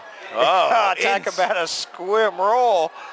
Oh, my goodness. That'll be about your 3-inch line. Yeah, 99.5 to go. You know, Espinoza has had some good kicks tonight. They have consistently taken that 30 or 40-yard roll. That was another one, yeah. Line driver kind of in between there if Klinger was going to catch it or not. It bounced and, about 35 yards. takes a Sequim roll. 1:50 left to go here in the half. Now the men in stripes are conferring. Holding on North so they could move it back. I mean, if you see the distance. the back judge right now, he's standing on the goal line, and the ball, the nose of that ball is on the white line there. So this is going to be probably one of those all-be keepers just to try to get some sort of room. Sequim could sure use the safety in the ball back here, though. Well, and they would have some time. 1:50 left on the clock here in the first half. 2 timeouts for Sequim, North with 1. I'll be in the huddle with his crew. Breaks him. Yeah, that ball is about as close as you can get without being over the goal line. Right under center. Show the blitz. A rollout. And a completion at the 5, the 10, out to about the 13. Weibel calling the pass play there, getting Albee on the perimeter. Kind of a surprise. Great play, though, getting them out of their own end zone. Crowell with that one. Yeah. They're doing a good job of moving things around to different people. About the 5th or 6th different guy to make positive yards for North Kitsap tonight. So North gets a little breathing room as they move it out to about the 15. Oh, the up man, Kyle North, has got a lot of space. 35-40. Oh, it takes my. a couple of wolves to bring him down from the back. Kyle North from that fullback position, the quick handoff. Hey, our buddy Dave Michaelis, former fullback here at North, would be happy to see the old fullback getting this due.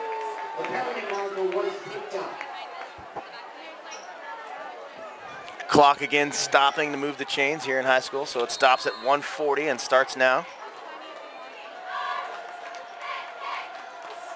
Man in motion. And he's looking out to pass. Oh, he was open with no defender between him and the goal. Yeah, it looks like Austin Nettleton was the intended receiver there. Just a little overthrown by Albee. North Kitsap with 1 timeout. 2nd down and 10 for North. 1.5 on the clock.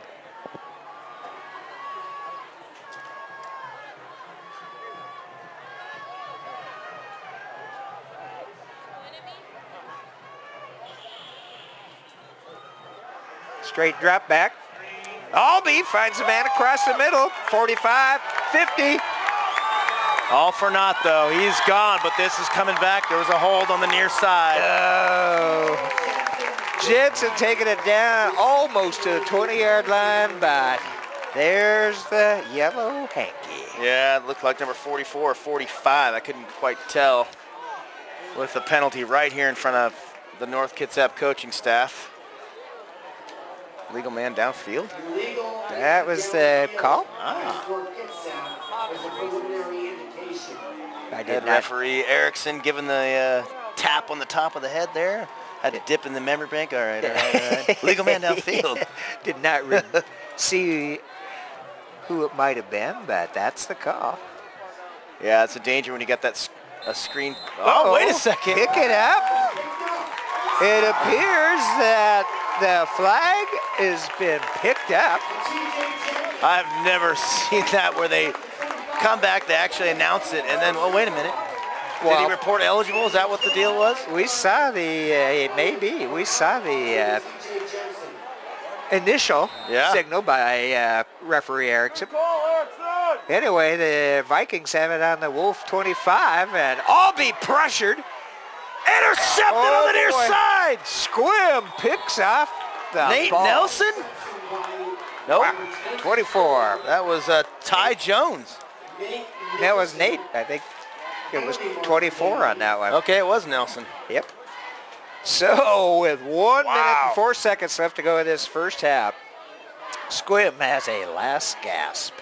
Yeah, and there was a couple guys, defensive ends, they let him through because they were trying to set that screen up. I think it was 79, Zach Herbert came off the end, got into Albie's face, forced the bad pass, and just what the Wolves needed. A minute to go, down 2 scores. Another yellow flag. Helmet to helmet.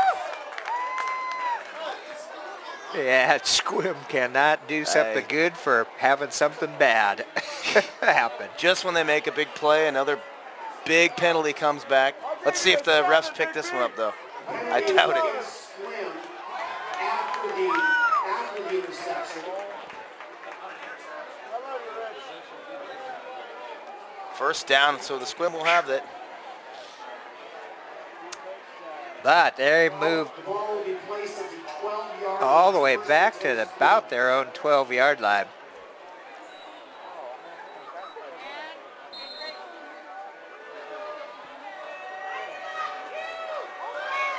Morales gets the ball up in the air. He's got an open receiver out to first down territory. I think they'll mark it at about the 25. Ethan Richmond got that. He needed to get out of bounds right there, but the clock does stop when they move the chains. So Sequim's got to be ready for that quick snap as we're under a minute to go. 2 timeouts remaining for them. Well, so far Sequim's been doing pretty good with that hurry-up offense. Oh, look out. That's going nowhere. That was a dangerous pass. That sure was. Ian Dennis, number 10, in on the reception. Almost would have been better just to knock that one at the turf. incomplete pass. We got Second they called down. it incomplete. Okay, he That made a was smart another play one of there. those that was pretty close to being a lateral. False start here on the Sequim. We'll call it the left tackle. 61 not on my sheet. So we'll go 58. Matthew Schock.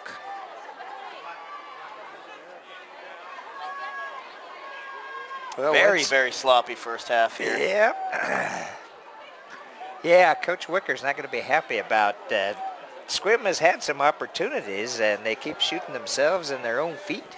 At least twice they've had 20, 30-yard plays, moved the sticks, first down, called back. So Yeah. they've got a lot to build on here in the second half, but they are down 2 scores, and the Vikings will get the second half kickoff. So a lot of work to do if Sequim wants to get back into this one. 44 seconds left to go in this first half. And off to Jones. And gang tackle by the purple gang. All right. Timeout, North. Brady Brown makes the tackle. All of a sudden, Timeout on the field. Yeah, third down for Sequim. They'll have a third and about 14. 39 seconds left to go in this first half up here at North Kitsap. so Weibel calls a timeout here, and they're going to give their man Leif Klinger a chance. He's had some good returns today, but Espinoza has also got some good punts, which you never know which way it's going to go. He could get one by Klinger and end this half. Yeah, third down, they still got an opportunity with Morales' arm and legs. Him, and then Ty Jones has been the man that's been able to find open space out of the backfield, number 23 to the near side. Third down, 14.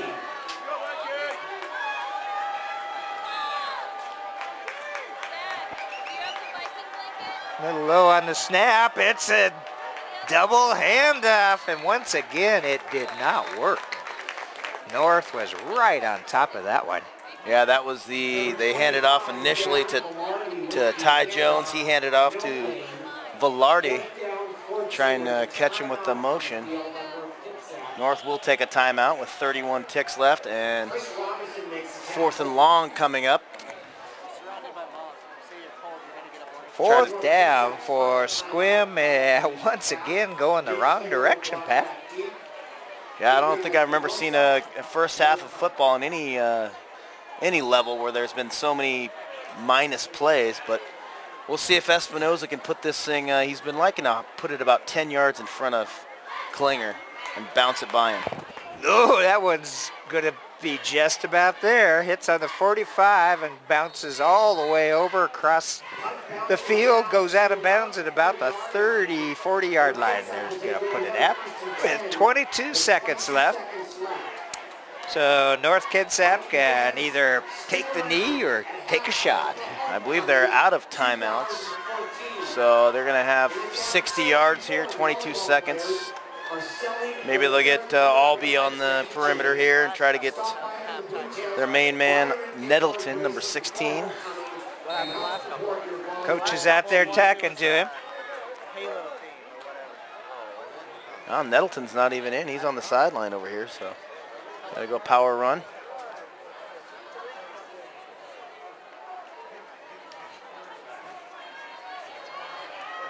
One receiver split out to this near side, and yep, that's it. The power run will take her up the middle. Pickup of about 5 on that, 4.5. And clock continues to roll. Try to get one more play off here. And we know Sequim wants to get in the locker room. 2, 1. They do. Quick pass over to this near side to Hecker. Hecker at the 50. And knocked out of bounds, and that's going to do it up here at North Kitsap. And the North Kitsap Vikings lead the Sequim Wolves 20-6. Forward West Sound TV, happy to have you with us. Thanks to the KitsapSun.com for streaming it live. Mr. Spencer Anderson on the camera, my partner on that other microphone, Pat, Mr. Seahawk Duncan, and I am the doctor, Doc Parr, saying stay tuned. We'll have that second half coming up for you shortly.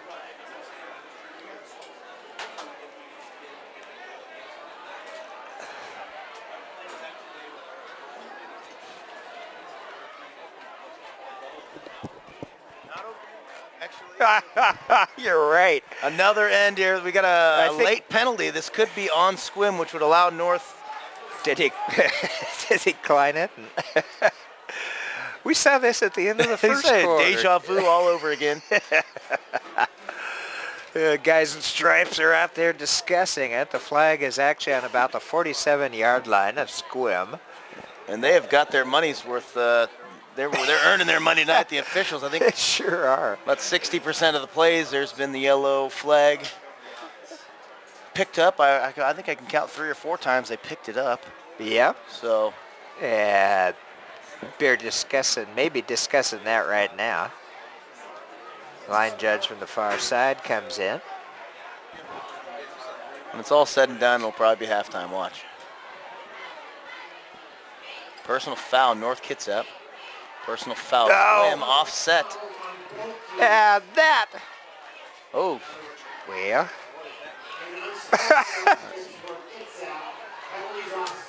Unsportsmanlike North Kitsap. They call over Coach Weibel. An interesting end to a penalty-filled. Oh boy, it sure has been the tail of the yellow flag out there. Especially for Sequim. Sequim killing themselves with penalties so far in this first half. And they're still not releasing the teams. Scott Erickson out there talking to Coach. I think Scott's he's calling the guys back in New York there at the headquarters of officials. They're watching the replay here, and it looks like they are now going to half. Well, no. Sequim is huddled on that far side. And jackpot halftime. They get to go to the locker room for a little bit of rest and hydration. And once again with West Sound TV, we will see you for the second half shortly.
fans, and welcome to all our North Kitsap alumni. This has been a great week of homecoming events, highlighted by our parade and pep rally downtown Paulsboro, the crowning of our homecoming king and queen, and tonight's football game brings it all to an end. Congrats to the volleyball and soccer on their homecoming wins this week. Cross country, tennis, great job, North Kitsap, great showing on a homecoming week.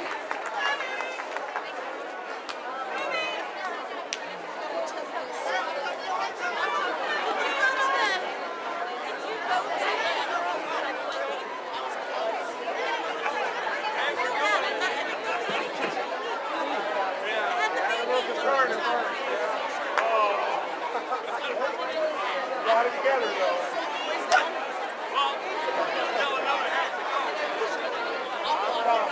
There we go.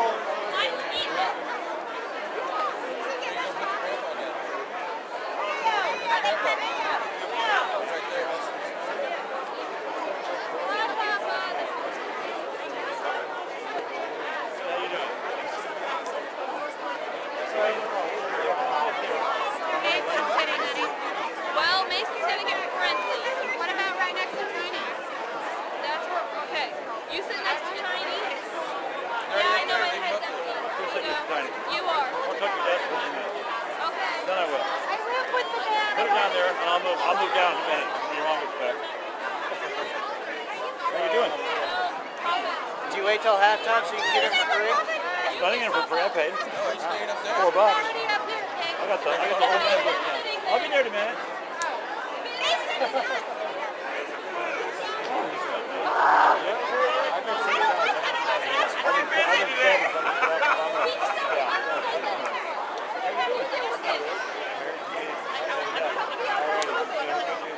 As you draw your attention to the north end of the field or the track, our court for this year's 2014-15 homecoming is coming around. We'd like to say thank you to all our parents, volunteers, and those who have taken part in this year's homecoming events, and we couldn't have done it without you. Tonight's homecoming royalty. First on the field is our One of them needs a rail and there's freshman class, Princess Ray Rosenquist. Driver tonight is Miss Tanya Smith. Following is our Prince, freshman year Prince, Max Otterby, driven by Norma Hamlet.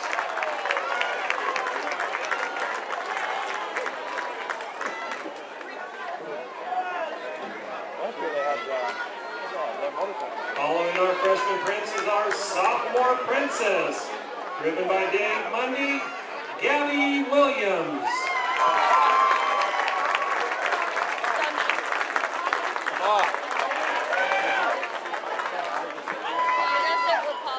Gabby Williams is our sophomore year Prince, Jordan Thompson. Driver Mary Jane Gilbert.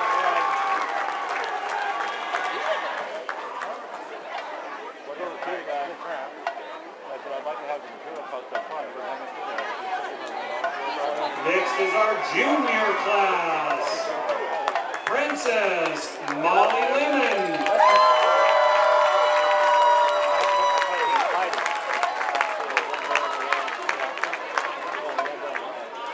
Driven by Doris Aaron. Followed by our junior Prince, Christian Tom. Escorted by Kate Moriarty.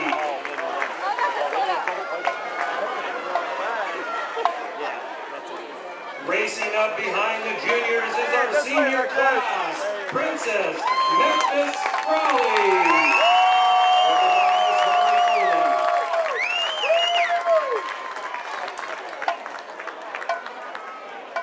Next is our senior class Prince, Zach Whitaker.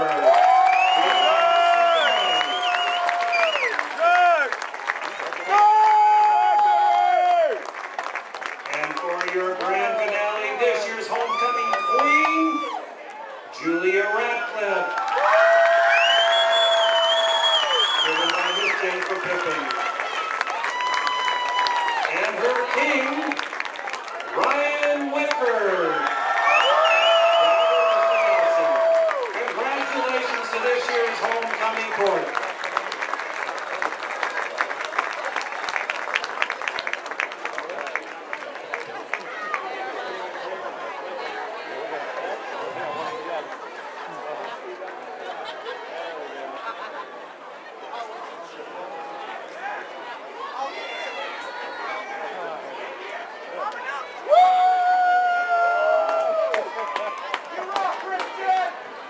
Ladies and gentlemen, now presenting the Viking Marching Band under the direction of Mr. Bryce Adams and our color guard instructor, Jessica Criswell. We're proud to present our show through the screen. Join us on a journey into the digital world of video games. Our performance includes selections from Advent Rising, Halo, and Kingdom Hearts. The Viking Marching Band will be performing the same show tomorrow at the Peninsula Classic Marching Band Competition. They perform at 11:30. Take the time to go watch. We'd like to thank the NK staff, administrators, and amazing parent volunteers for their support of the music program. Leading the band this evening are drum majors Matea Giffey, Hugo Ketch, and Conrad Schauer.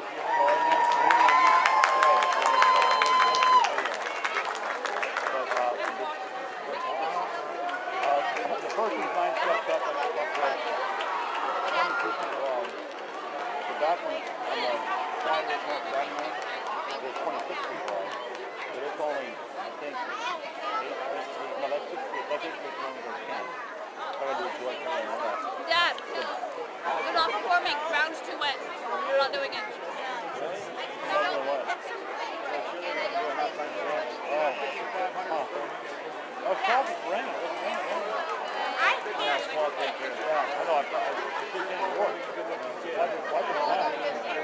For about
Make a note of that.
Ladies and gentlemen, your award-winning North Kitsap High School Marching Band and Color Guard.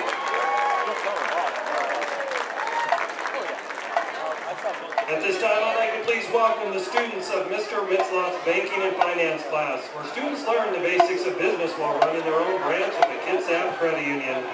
The students, along with Tina Smallbeck's graphic design class, offer the first 500 attendees of tonight's game the opportunity to win a sweatshirt designed by Grace Nealon. If you are in possession of the winning ticket, please stand and remain standing until you receive your shirt. And the winning numbers are lucky number 7, 108.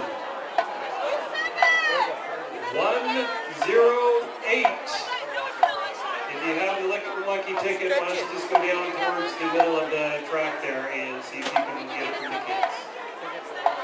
Lucky number 314. 119482.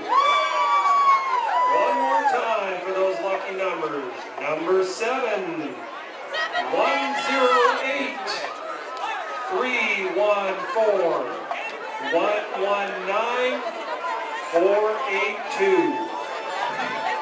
Please give a round of applause to Grace Nealon, Tina Smallbeck's web design class, and Mr. Mitzloff's banking and finance class. Congratulations to our winners.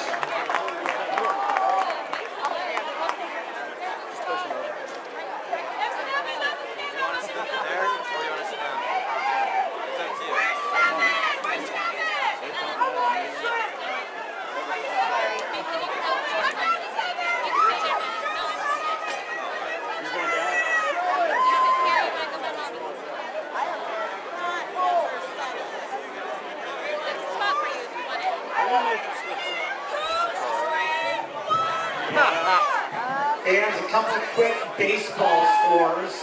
The Mariners currently have a 4-0 lead in the 6th inning.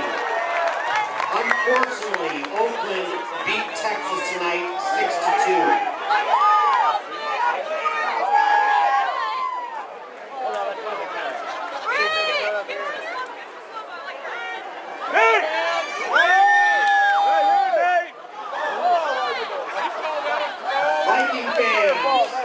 Get on your feet. Here come the Vikings.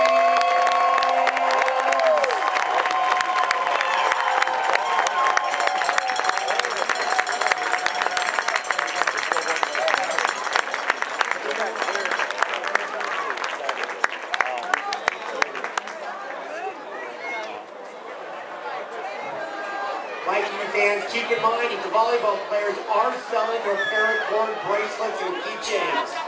Stop by under the blue tent, buy your North Kitsap colored bracelet, help support your volleyball team. And another reminder that the Viking Crush Golf Tournament will be at White Horse Golf Course a week from tomorrow, October 4th. It's put on by the North Kitsap Athletic Boosters. There is still time to be a sponsor or a player. Contact Coach Wild. That would have been a fun feature.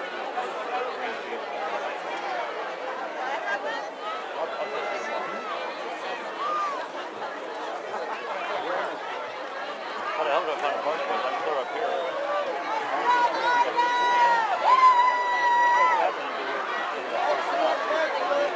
I can't be helping people sell their car. What about down in the back of the truck?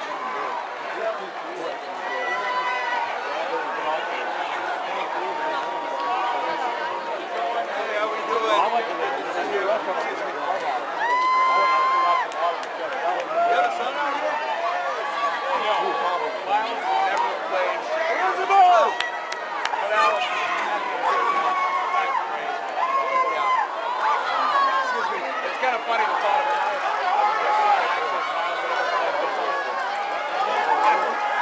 Well, Rihanna used to know how short she is. Bryce, freaking 6'5", yeah.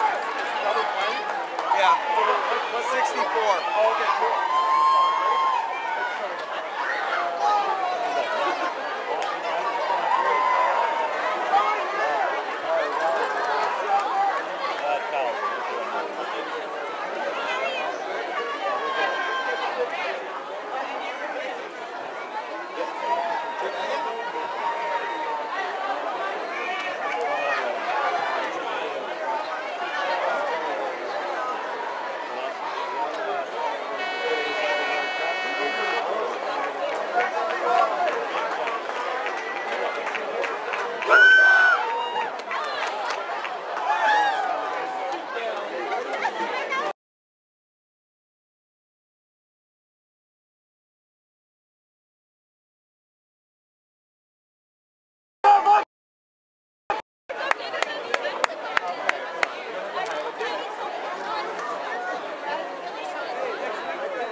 Captains will head out to midfield for Sequim, Miguel Morales, Ty Jones, Gavin Velarde. For the Vikings, Brendan Gill, Sean Cole, What's wrong with that? Andrew Hecker.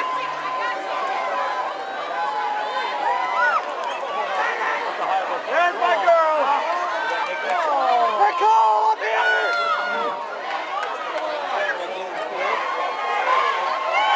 Nicole!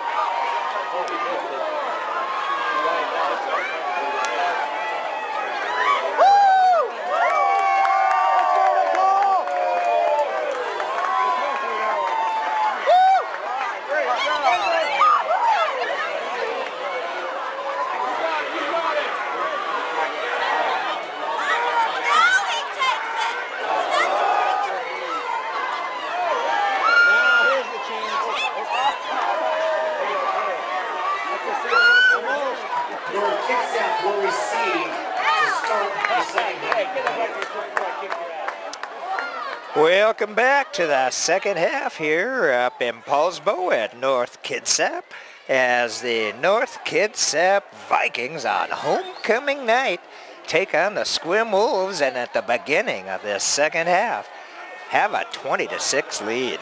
I'm the Dr. Doc Park from West Sound TV. Spencer Anderson's on the camera tonight and streaming it live for the KitsapSun.com, and on that other microphone, Mr. Patrick Duncan.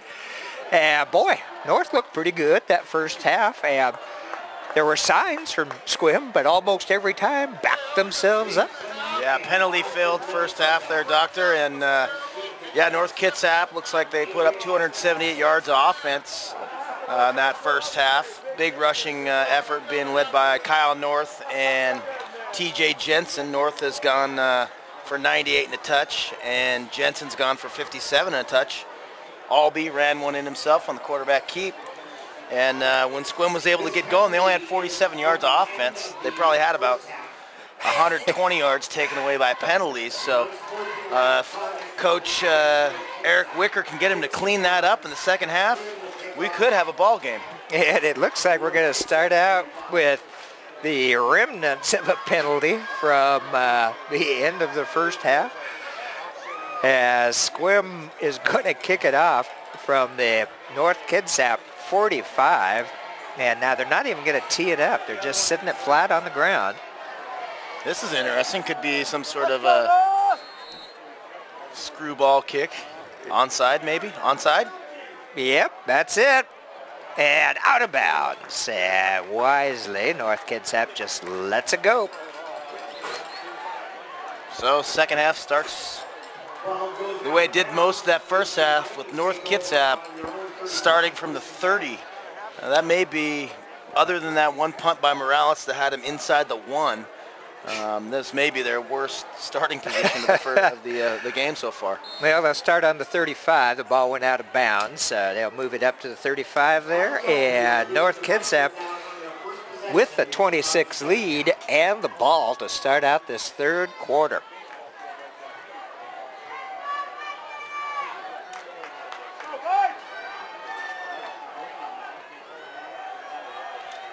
Here we go. And they're going to the air, or want to, but Albee pulls it down. He's up to the 35, and he'll get a couple extra yards on that one.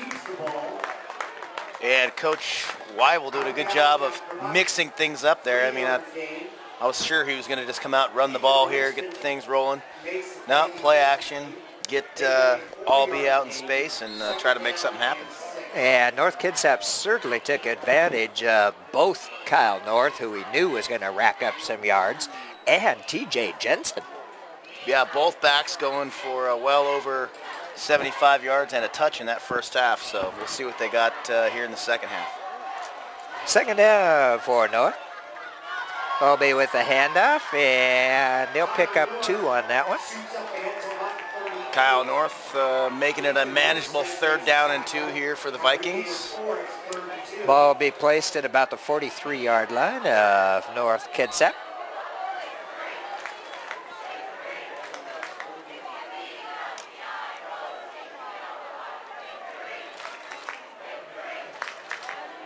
Sequim needs to stop really bad right here.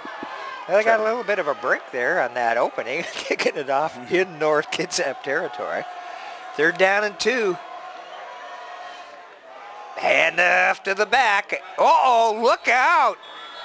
And Sequim gets this. Well, let's see here. The line judges. Oh, it's first down by, can't be much more than a foot or 2 beyond that. Yeah, Kyle 45. North put his head down, charged, kept it rolling, got the first down, and that was when the forward progress stopped. Sequim pushed him back, so unlucky break there for the Wolves. I mean, yeah, he got it by half a ball right there. So. Yep, looked like they might have stopped him, but Kyle North picking it up, and first down for the Vikings. Albee under center. And it goes to the tailback. Jensen, yeah, unable to get any space there. Looked like we had Zach Hebert in on the tackle. Matthew Schock in there as well. So Sequim, if they can hold them here, Vikings to a 3rd and long, they got a chance. Crowd fired up here, homecoming night, a lot of alumni. They introduced the royalty for this year during halftime, and the band put on a show.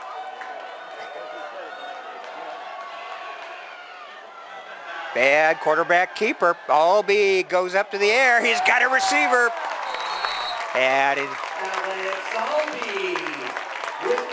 yeah, he goes to number 8 there. That's Cole Milliard.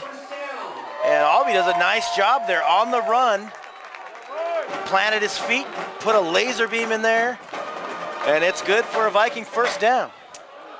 Ball is going to be placed on about the 41-yard line of Sequim. It'll be 1st down 10, Vikings on the Sequim. And the Sequim D is going to have to pull themselves together here and stop the Vikings at some point. Albee under center. Oh, it's that double handoff, and they'll pick up a couple yards on that. Yeah, a little counter there to the other side, a little misdirection. Give him 3 on the play there. Chris Whitaker in on the tackle. 2nd down now, and about 8. We've seen both teams use that counter, but it hasn't been real successful on either side. Yeah, Sequim fumbled it once, and North had been running that double motion there on that shift. Roll out, and up in the air, open receiver at about the 27-yard line. They get him on the move again. Hecker, the big target. Number 5, and another 1st down Vikings as Alex Albee is very, very accurate on the run. 6'1", Andrew Hecker, senior out there, moves the chains again for North Kitsap. He was able to find space back there, have plenty of time to throw, and if you give him time like that, he will pick you apart.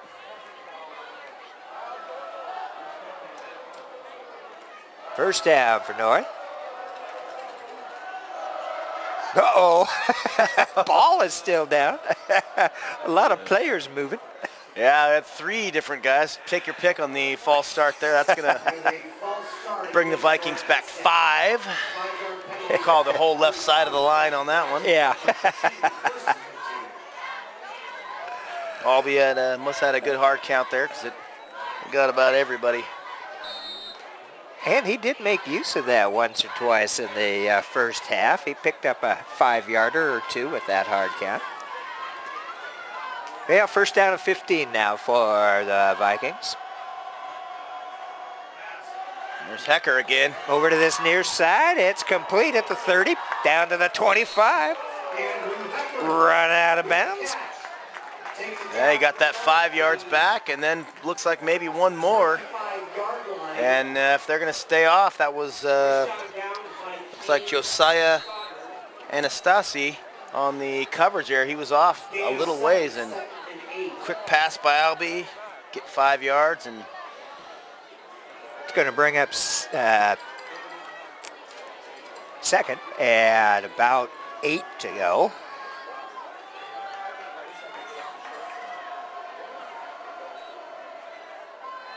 North has it. Oh, no, he doesn't. The quarterback. That was a... intercepted. Noah Christensen on the pick, and he could go all the way. He's got a bunch of blockers out to the 35. Just what the Wolves needed. They sure did. That was a pretty good fake on that handoff. Man, he drew everybody, and he had a man open. That was Andrew Hecker just a little behind him, and Noah Christensen made up the distance, got the pick. Don't look now, Doc. Well, we got a game. That could be what the Sequim Wolves need to jump start that motor out there. Hand off to the sole running back, number 23. He's down. Ty Jones looks like he may have a little bit of a cramp there. And he was brought down by number 68, who is, let's see. Chris Robinson? Robinson? It says, yeah, that would be my guess. Yeah, Robinson. They've got 228s on the lineup, but they're 68s. But we've got a Sequim player down. I can't quite see what they're working on, but it could be a cramp the way he was hurting there. Yes, training staff out there. And that's not an injury that Sequim needs. Yeah, that's their Ty main Jones. running back. Yep. Ty Jones had pretty much a lot of their rushing in the first half. Jones, check that, go to the stat sheet. He had a lot of rushes that were called back on penalty. Yep. Really didn't get out of the box as far as any positive yards, but I remember at least twice him breaking 20, 25 yarders that got called back for a hold. But if they're going to make a stand here, they're going to need to get him back. Yeah, he's up. He's walking a little gingerly out there. And yeah, he's walking. It's going to take a little while to work that one off. Second down now for Sequim at about 8 to go. Of course, they do have quarterback Marolis, who has shown us the run as well as the pass. This time it'll be a handoff, though. That's the big back, Whitaker. 44 will take it up to close to first down territory. That's what they need, a manageable third down here. Put them about 3rd and 2.5, call it 3. And that was, as we said, the big back Whitaker, 200-pounder, low center of gravity. Third down now for the Wolves with about 2.5 to go to get the first. Looks like Whitaker came up a little lame there. And the QB is looking at signals, and they're going to send Whitaker off and bring in number 24. That would be Nelson. Oh, look out. Morales is able to get away, though. Oh, man, I don't know how. Wow. He got back to the line of scrimmage. He was dead to rights. Yeah. Swung around, kind of that pinball wizard whirling dervish. And this is a 4th down here, and Sequim's going to have to go, it looks like. Yep. They bring Whitaker back in, the big back 44. Coach says we need to make this one. About 2.5 yards to go for the first down. They got to get to the 45. And we've got a flag down. Yeah, they're pointing at the Timeout, Kitsap. North Kitsap. Okay. So the flag was just to get the attention. Okay. North wasn't quite ready for that that big of a play. I mean, you're to 4th and 2 inside. Yeah, I saw their the own coach 45. jumping up and down there on the line. So at the 6:23 mark in the third, North Kitsap with the lead, 20-6 over the Sequim Wolves. Both teams undefeated. North Kitsap, their first game in the Olympic League this year. They won the Olympic League last year with a 7-0 record in the league. Yeah, and they've got off to that 3-0 start. They beat a couple of teams earlier on in this season and they beat them pretty handily too. They beat Black Hills 26-7, and that was last week. They also beat WF West out of Eastern Washington there. They were ranked, I believe, 5 or 6 in the state. They were another 28-7 win. And then my favorite of the season, North beat Bainbridge 29-7 to get this rolling. And my wife is a Bainbridge alum. I'm a North alum. And the last few years, I haven't had much to cheer about. But this year, hey, Well, we got it done. Hey, you know, they hadn't played that game for a couple of years, the North Bainbridge thing, and I think that's one of those great rivalry games like CK Ole. Yeah, you know? exactly. So it's great to see them putting that one back on the schedule. And don't forget 4th and 2, pretty much the game on the line here for the Wolves. Yeah, they certainly could use some positive yardage, and get that first down would certainly help the effort. Under center. Morales is not going to man. make it. He's not only not going to make it, he's going to lose a couple, and the North Kitsap defense holds solid. And they're going to call that a fumble at the end of the play. The ball was coughed up. It didn't really matter. It actually cost the Vikings a couple yards. But they tried to go to Morales, the keep. North sniffed that one out. Well, he has had some success on it, but not that time. And so the Vikings will take over in Sequim territory at about the 42-yard line. One of the Wolves trying to hurry off there. He gets off in time. And pick up some yardage for Kyle North. And there's what you want. First down, you get 4 to 5 yards right up the middle. That's how you draw it up. You'll take that every time. Kind of feel the momentum. It's already been in North's corner, but I think the wind really went out of the Wolves' sails on that failed 4th down play. And that series for the Wolves started with that nice interception. And once again, they were not able, just like the fumble recovery, they were not able to really do anything with it. Yep. Second down now for North. Oh, what is that, triple shift? And a false start. All that for not the right tackle. Looks like number 70. One of those there. Looks like Brendan Gill will call on that one. So just as they had what they wanted, a nice second and doable. Now they're second and long. Yep, but lost back about a yard maybe, so second down to, let's say 11 to go for that first.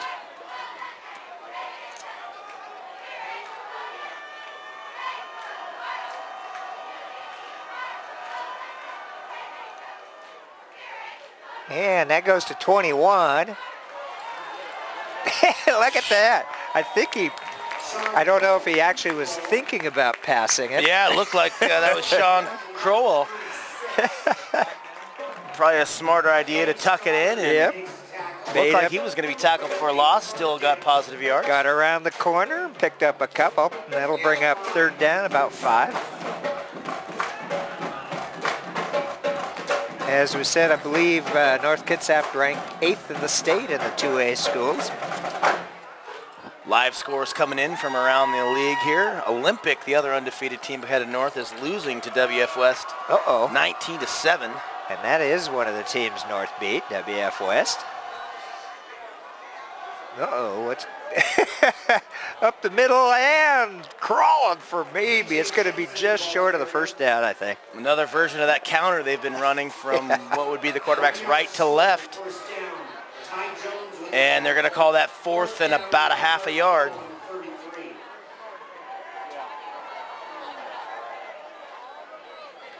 Yeah, Olympic has had a good start to their season this year. The return of the Battle of Buckland Hill a couple weeks ago. Yeah, they actually beat Olympic beat Central.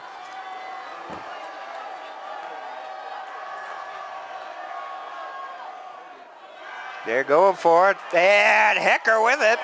Oh man, he had it. He's stretching, but it doesn't look like it where the line judge is.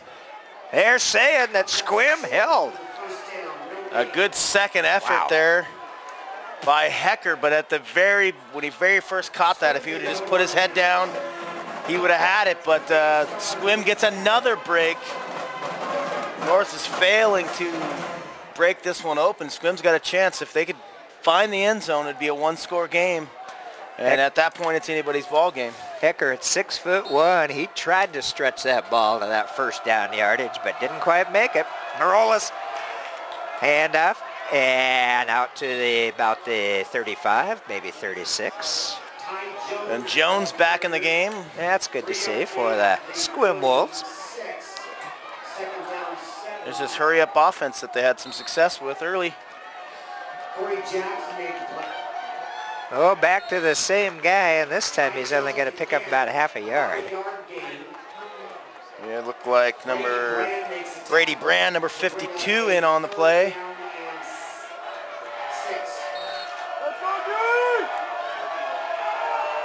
Third down now, and a long 5. Morales out to his side. Oh, nice move by the receiver, but he did not get enough for the first. Bailey Early, number 80 on the reception. And it's going to put us to a 4th and 1. You got to figure Sequim's going to go for it here if they did last time. And they're ready. North Kitsap still kind of moving people around. From Morales on the keep.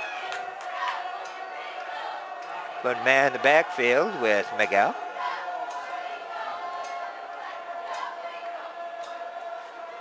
Oh, he's just going to keep it, and he stopped. He was stopped. He had a head of steam going. It looked like he was going to get there. It sure did, but ball did not get past that first down marker, and another turnover on downs. One of the linebackers coming through there. Again, folks at home, the Vikings are wearing the blackout jerseys, black jerseys, purple letters. Nearly impossible to see up here. Yeah, and thin little gold around the edges. So for the second time here in this third quarter, Sequim has failed on a 4th and short.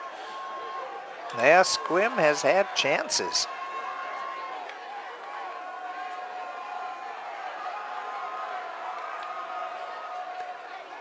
And the handoff to the running back, Kyle North.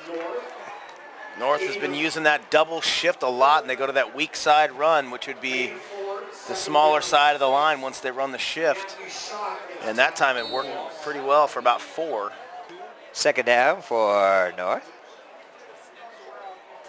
2:21 left in the third.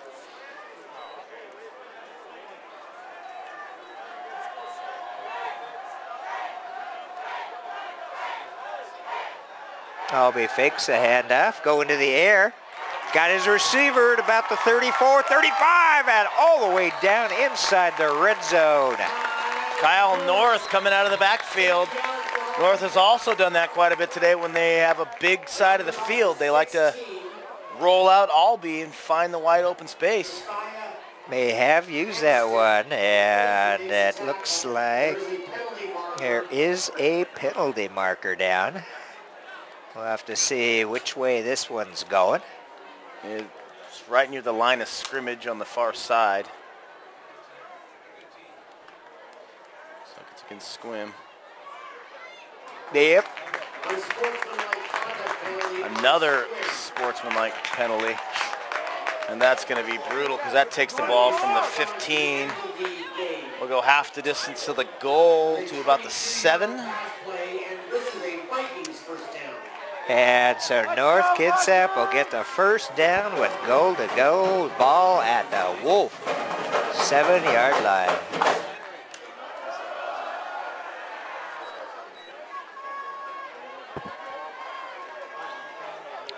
Two minutes left to go here in the third.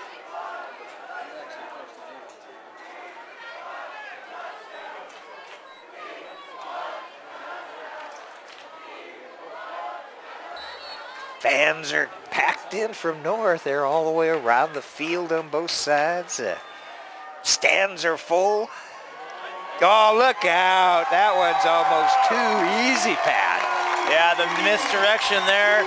Albee does a nice job. And that would be TJ Jensen getting in the end zone for the second time tonight. North does such a good job with the different backs. They've got the power, they got the speed. And when you get the misdirection, you make one mistake and it'll cost you.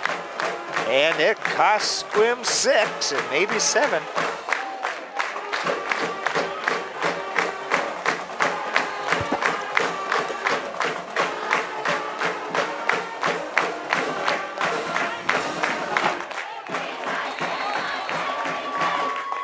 Man, good. And Hecker puts that one through. It is good. 27-6 in favor of the North Kitsap Vikings. And now that's a pretty long way to come back for the Sequim Wolves. Yeah, the one score Sequim having tonight was on the kickoff, the opening kickoff. They got the early lead. They've had a couple of good returns, but since that time, it's been pretty much all North Kitsap. Well, those last two offensive series here in the third for Sequim, they had good field position. They were moving the ball, but could not make it on 4th and 1, 4th and 2. Yep, and yeah, you can't make 4th 1, 4th and 2. You pretty much don't deserve to win the game if you can't make it from that short. Familiar theme though, North Kitsap, the 3 wins they've had so far have all been around 28-7, 29-7, and right now, as you said, Doc, 27-6, but we still got 13, 14 minutes left of football. Oh, onside-er, and nice job that time by Sequim. Number 11 would be Noda Christensen, and he just fell on it. Smart heads-up play, and you're wanting more playing time. You make a play just like that. Noah Christensen, heads up.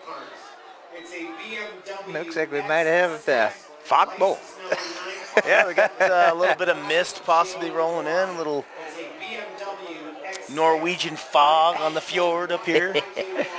First down for the Wolves. Morales, he's got to do something with it, and he is taken down on the 40-yard line. Brady Brand, number 52, the big senior, coming from the blind side. Morales kind of pumped like he was going to throw that bubble screen, then he looked downfield. Nobody open, has to eat it.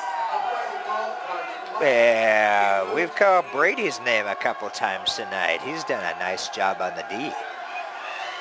Second down and long, pass complete. Back to the original line of scrimmage, and a pickup of maybe about 4 or 5 on that. Yeah, Ty Jones, shifty back, hard to bring down, shakes the first tackle and gets about 10 yards after that. Now it'll bring up third down. It looks like it's going to be about 6, 5.5, 6 to go for that first. And again, that hurry up offense. Morales going out to this side. Pass is complete.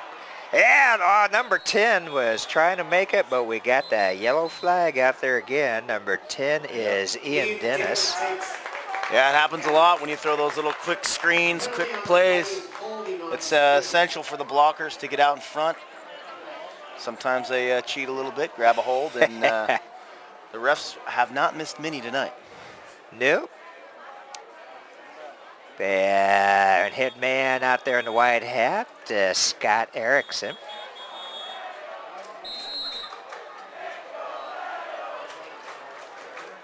And 24 seconds in this period. It's against North. Or Sequim, excuse me. But where are they going to move it to? And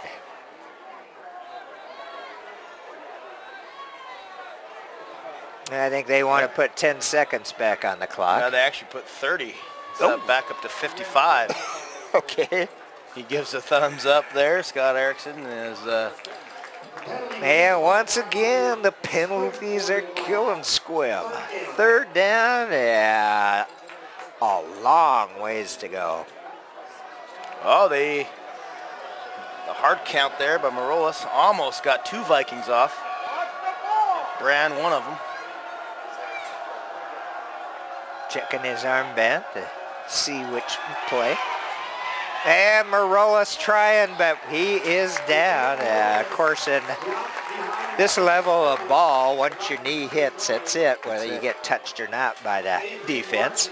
So we had 2 different guys coming through on the side there. That looked like Chris Robinson and Brand. Brady Brand kind of flushed him out of the pocket. They're going to make Sequim punt this one. Klinger back deep for the Vikings. And there's a penalty. Oh. Look out. He put it back in. Oh boy, after all of them being on the ground. Yeah, looked to me like Brady Brand ran into the kicker, maybe pulled the flag, put it back in. Well, And no go, Vikings ball. yeah, that's what it looks like here. And, oh, we're at the end of quarter 3. And it's now a 27-6 lead for the North Kitsap Vikings.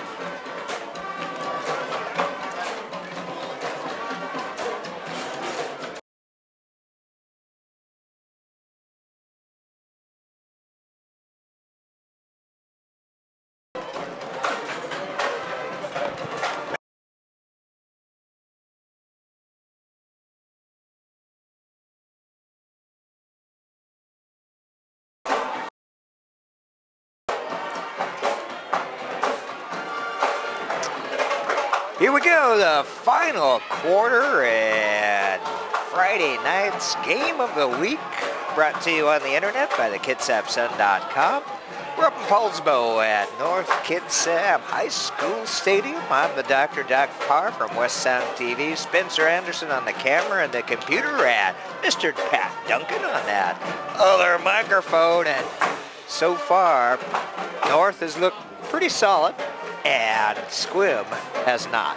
Yeah, tail of the game for Sequim is basically the penalties and unable to capitalize when they've had the opportunity. Now they got a big hole as we start this fourth quarter. Uh-oh, ball's on the ground. It's still on the ground, and I think quarterback Albee came back with it. No! Sequim gets it. Number 14, Ethan Richmond, comes out of the pile. Is there still life in that wolves, those wolves out there?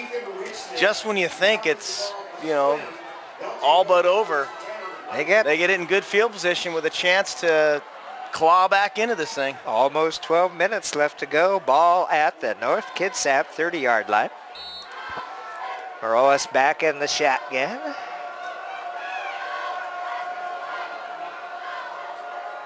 They all got armbands they're looking at. And the pass. North Kitsap back in charge. This is Hecker. And he's still on his feet, Andrew Hecker. A receiver on the offense and now a receiver on the defense. This has just been one bad dream here for Sequim tonight. They've been playing pretty well so far this season, but error after error. And you got to give North some credit there, forcing the errors and doing that, but definitely not the game we thought Sequim was going to come out and play. So once again, North Kitsap takes it away. They'll start out on their own 39-yard line with a first down. Oh boy, and they'll pick up that quick first down. Kyle North for 12. He had a host of guys blocking ahead for him, and like we've said all night, Doctor, when he gets rolling, he's a tough boy to bring down. He's a powerful runner. One of those guys that just keeps those legs churning.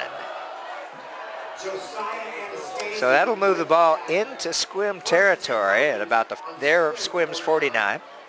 First down for the Vikings.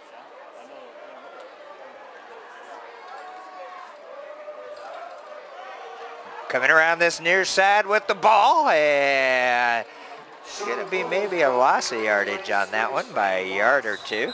Good job by Chris Frick, number 47, on the tackle. Smelling that one out, and got number 65, Nathan Allison, down for Sequim.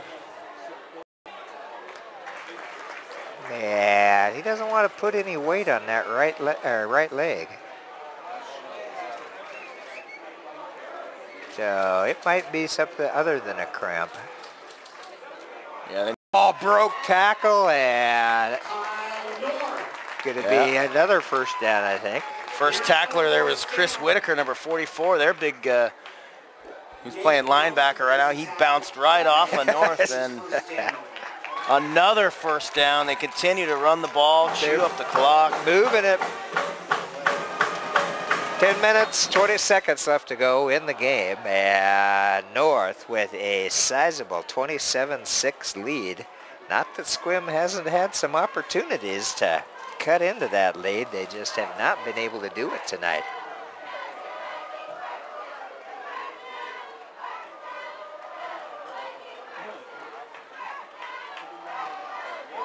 Hand off, and again, some running room there. 22, TJ Jensen. Yeah, T.Y. Jones on the tackle. Man, that's nice to have 3 runners now. You can count on. Yeah, they're hitting him from pretty much all directions, and they're running that handoff to the initial guy, and then the man in motion coming from behind, kind of that change of direction. Second to see down. where the ball goes. Second down, ball is on the Sequim 25 for North.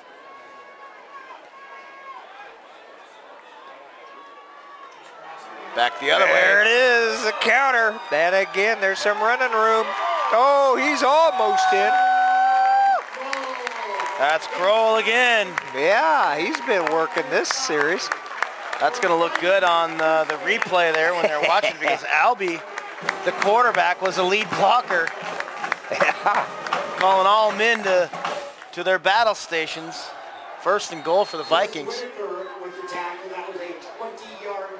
Ball is going to be right there on, looks like the 5-yard line. First down for North Kitsap in the 4th quarter here, already with a 27-6 lead.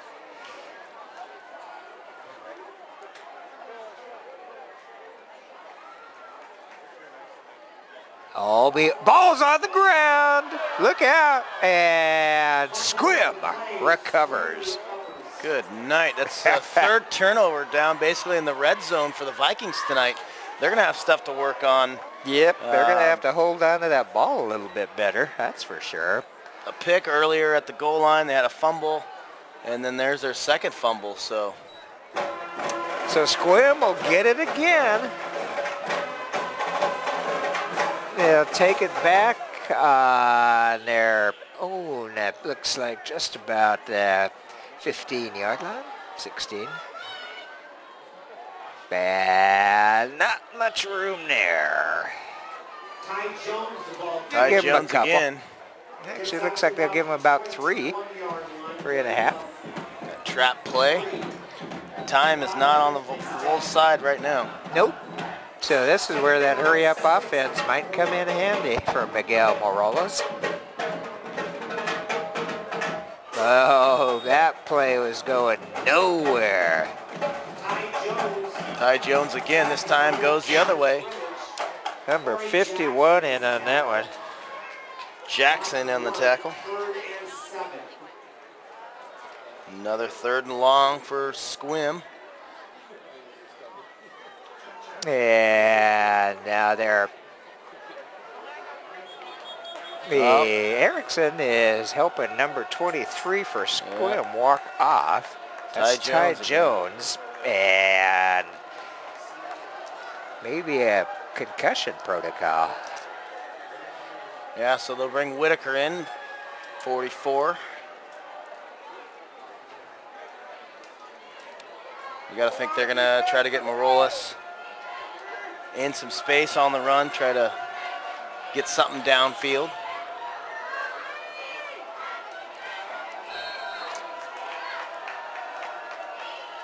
Third down, and it's about 7.5, 8. And nothing doing. The North Kitsap defense has been pretty solid, especially against that run. Yeah, they've done a lot of misdirection, little fly sweeps, things like that. And North has been all over it for the most part. We'll bring up a 4th down and 8 from the 19. So Corey 4th and Jackson 8. on that one again. Adrian Espinoza into punt, and we've got Leif Klinger, number 7, right at midfield.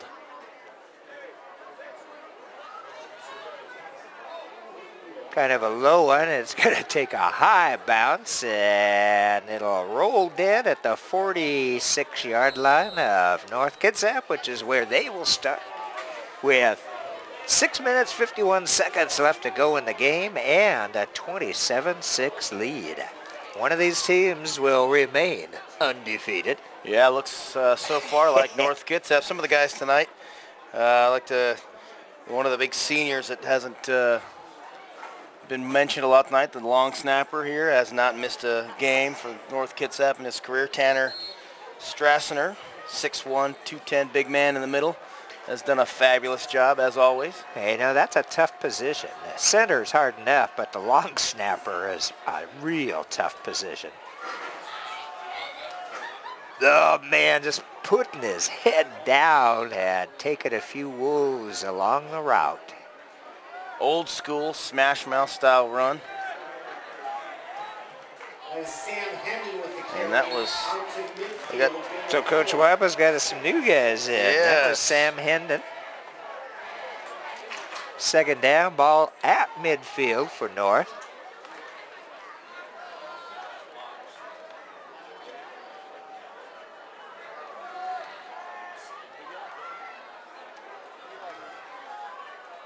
Roll out for Alex Albee. Oh, Sequim almost had another pick. Ethan Richmond had a gift-wrapped man. interception. And if he'd gotten to this near side, he had a lot of green space. Yeah, he may have been going through his mind the old cliche, you know, start moving before you get the catch secured. Yeah, that one was right there on the hands. It has just been that kind of night for Sequim tonight. Third down for North.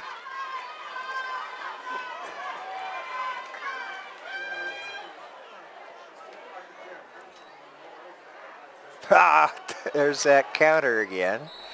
And this time it's not going to pick up much, if any. Fourth down coming up now with about 6 yards to go. Chris Frick in on the play. And it looks like North is just going to be content to go for it here, probably run it. Well, you're kind of in that position. I don't think are going to kick what would be an attempted of a 70. Yeah. Norm, we need you, Norm Johnson. I think that might even be out of his range. It might be, yeah. Okay, fourth down for North. Handoff, and Hendon will pick up a couple on that, but it's going to go over to Sequim with 5:23 left to go. And they're getting to the point of being on the oxygen patent. Might be running out. We're on empty here at this point. Mercy. Started out to be, you know, as we had talked, 3-0 teams, both coming in, doing pretty good work. End of the first quarter, you know, we're tied. I thought we were going to have a barn burner of a shootout here, but North has been in control since that point. They certainly have, and Sequim, like I said, they have had too many penalties, especially on good plays. And we got a new QB out there for up in the air, knocked down on defense. New QB out there, number 18 for the Woes is Nick Founts. Yep, looks like he's next year's quarterback. He's a junior, so they're giving him some valuable experience. And we've got a legal man downfield on Sequim. That's what it looks like. Once again, Sequim determined to move themselves backwards. Yep. And looks like Coach might be saying decline. Yeah. Thought I saw Weibel decline it. There you go. Take the down. Yep. So second clock is still running, or not yet. It will be running.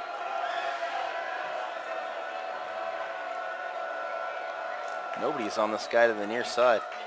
Oh, handoff to 25, and he has absolutely nowhere to go. They've done their homework on those little draw plays. They really have. They had Ian Dennis, number 10, here on this near side. Had nobody within 20 yards of him. The safety was the nearest man. Loss of a yard or two. Third down now at about 12.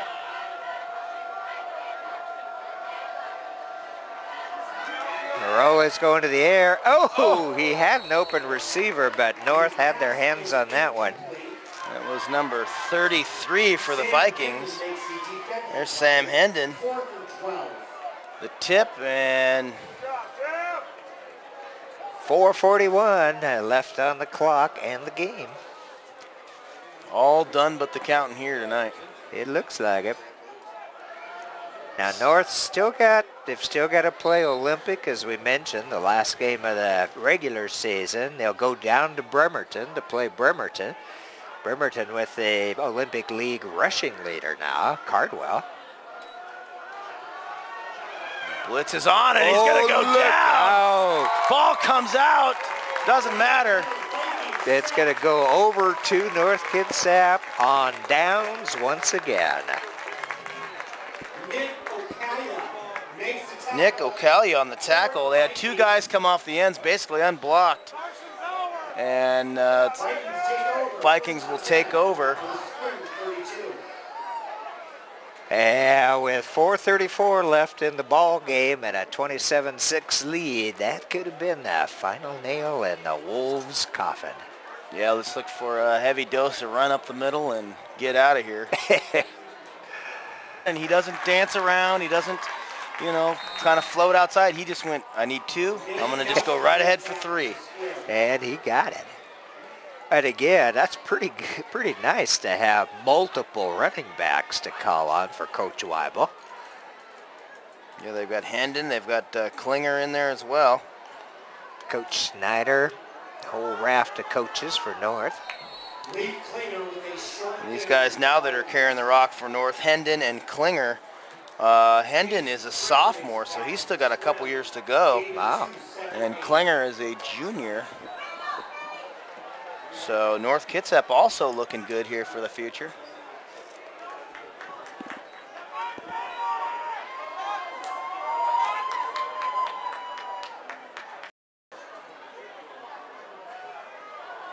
It has into the zone, but this Viking defense, as they've shown all year long, does not give up the points. All three games they've given up 7 points, and tonight is 6. So. Well, we want to thank the KitsapSun.com for streaming this game live, and it's KitsapSun.com/GOTW, which stands for Game of the Week, and they want to thank their sponsors, Peninsula Auto Group, Amy's on the Bay down in Port Orchard, and Dickie's Barbecue Pit. Uh-oh, keeper low down the ground, and picked up at finally about the 9-yard line. This is the guy that has made plays all day. Uh-oh. Gavin Velarde across midfield. One man to beat down the far sideline. He's going to go. His second one of the day. He beat him. Just how the game starts is how it will finish. A muffed kind of a squib kick. He picks it up.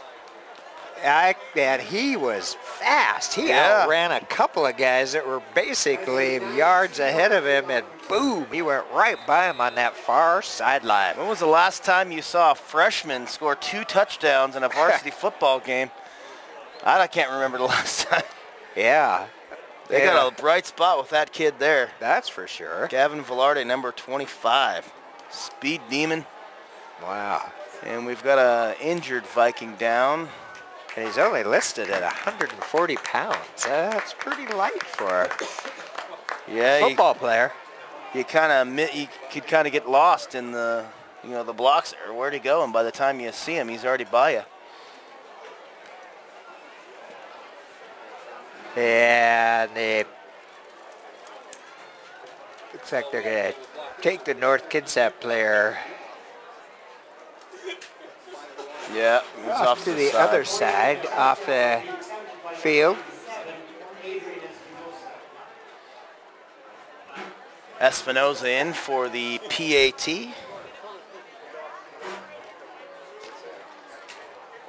So Sequim put 6 on the board, a chance for another one. Well, they're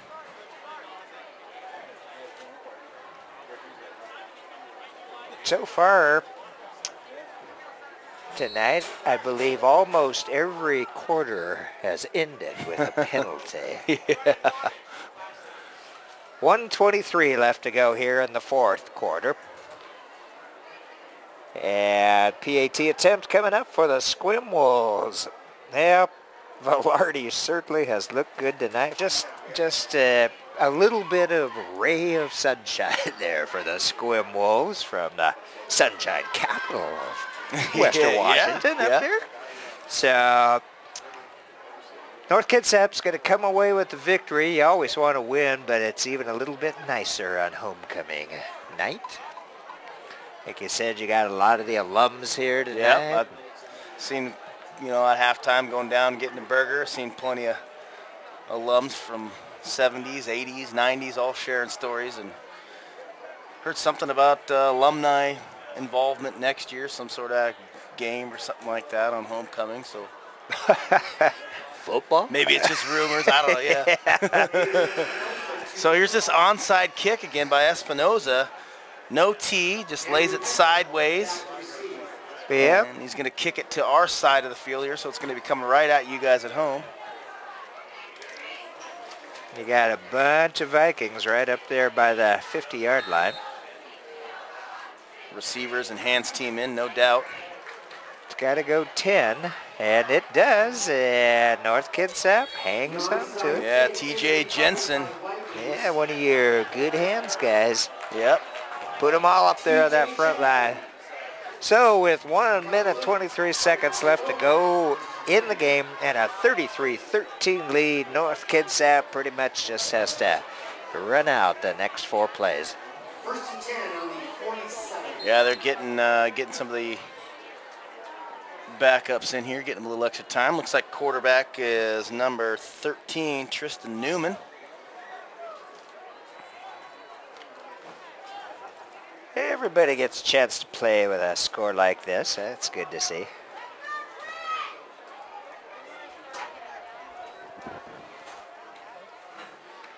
Hand up. Give him a yard or two. One thing the Vikings noticed at quarterbacks, Weibel, their coach, being a former North Kitsap quarterback, has really done some good play fakes when holding the ball. You know, the fake handoff or actually give it to him. And they got about 1, 2, 3, 4, 5, 6 guys on their roster listed as QB. Yeah. Hit you from all directions. And Tristan is only a sophomore, so he's getting some good play and experience. Hendon, we mentioned, sophomore good also. time, sophomore, good game time running the ball. Carry out to the 46 of Sequim. Chris Whitaker made the tackle after game. Well, North Kitsap Vikings won the Olympic League last year, made it to the postseason. This year they want to go all the way to the Tacoma Dome. Yeah, and the way they've started out, those, you know, what do you say wins championships? A strong defense, and today's defense, if you look in the stat sheet, will have 0 points allowed. All 13 points for Sequim coming on special teams, and this is going to run out triple zeros homecoming night here. And the Vikings take the win 33-13 over the Sequim Wolves, and a very good-looking, solid performance by North Kitsap. Yeah, an early league game here, North's first league win. They improved to 4-0. And, you know, what could have been for Sequim if they didn't have the penalties, we may have had a game. But credit North, their defense, and their guys made the plays tonight. And Mr. Valverde, the young freshman for the Wolves. I think we'll be seeing him and calling his name for a few more years. I'm going to put a star by him. We'll be seeing him, no doubt. All right, well, we're West Sound TV and happy to be working with the Kitsap Sun this season for streaming live every Friday night high school football for you.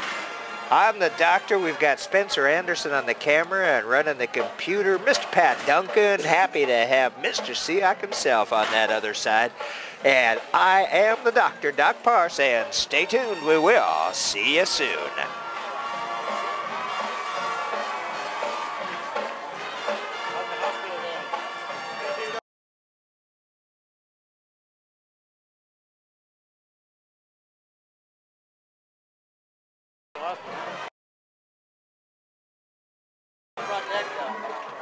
Really? The rails are... Probably means a new picture or two. That's what the rail is supposed to. I just took a job tonight.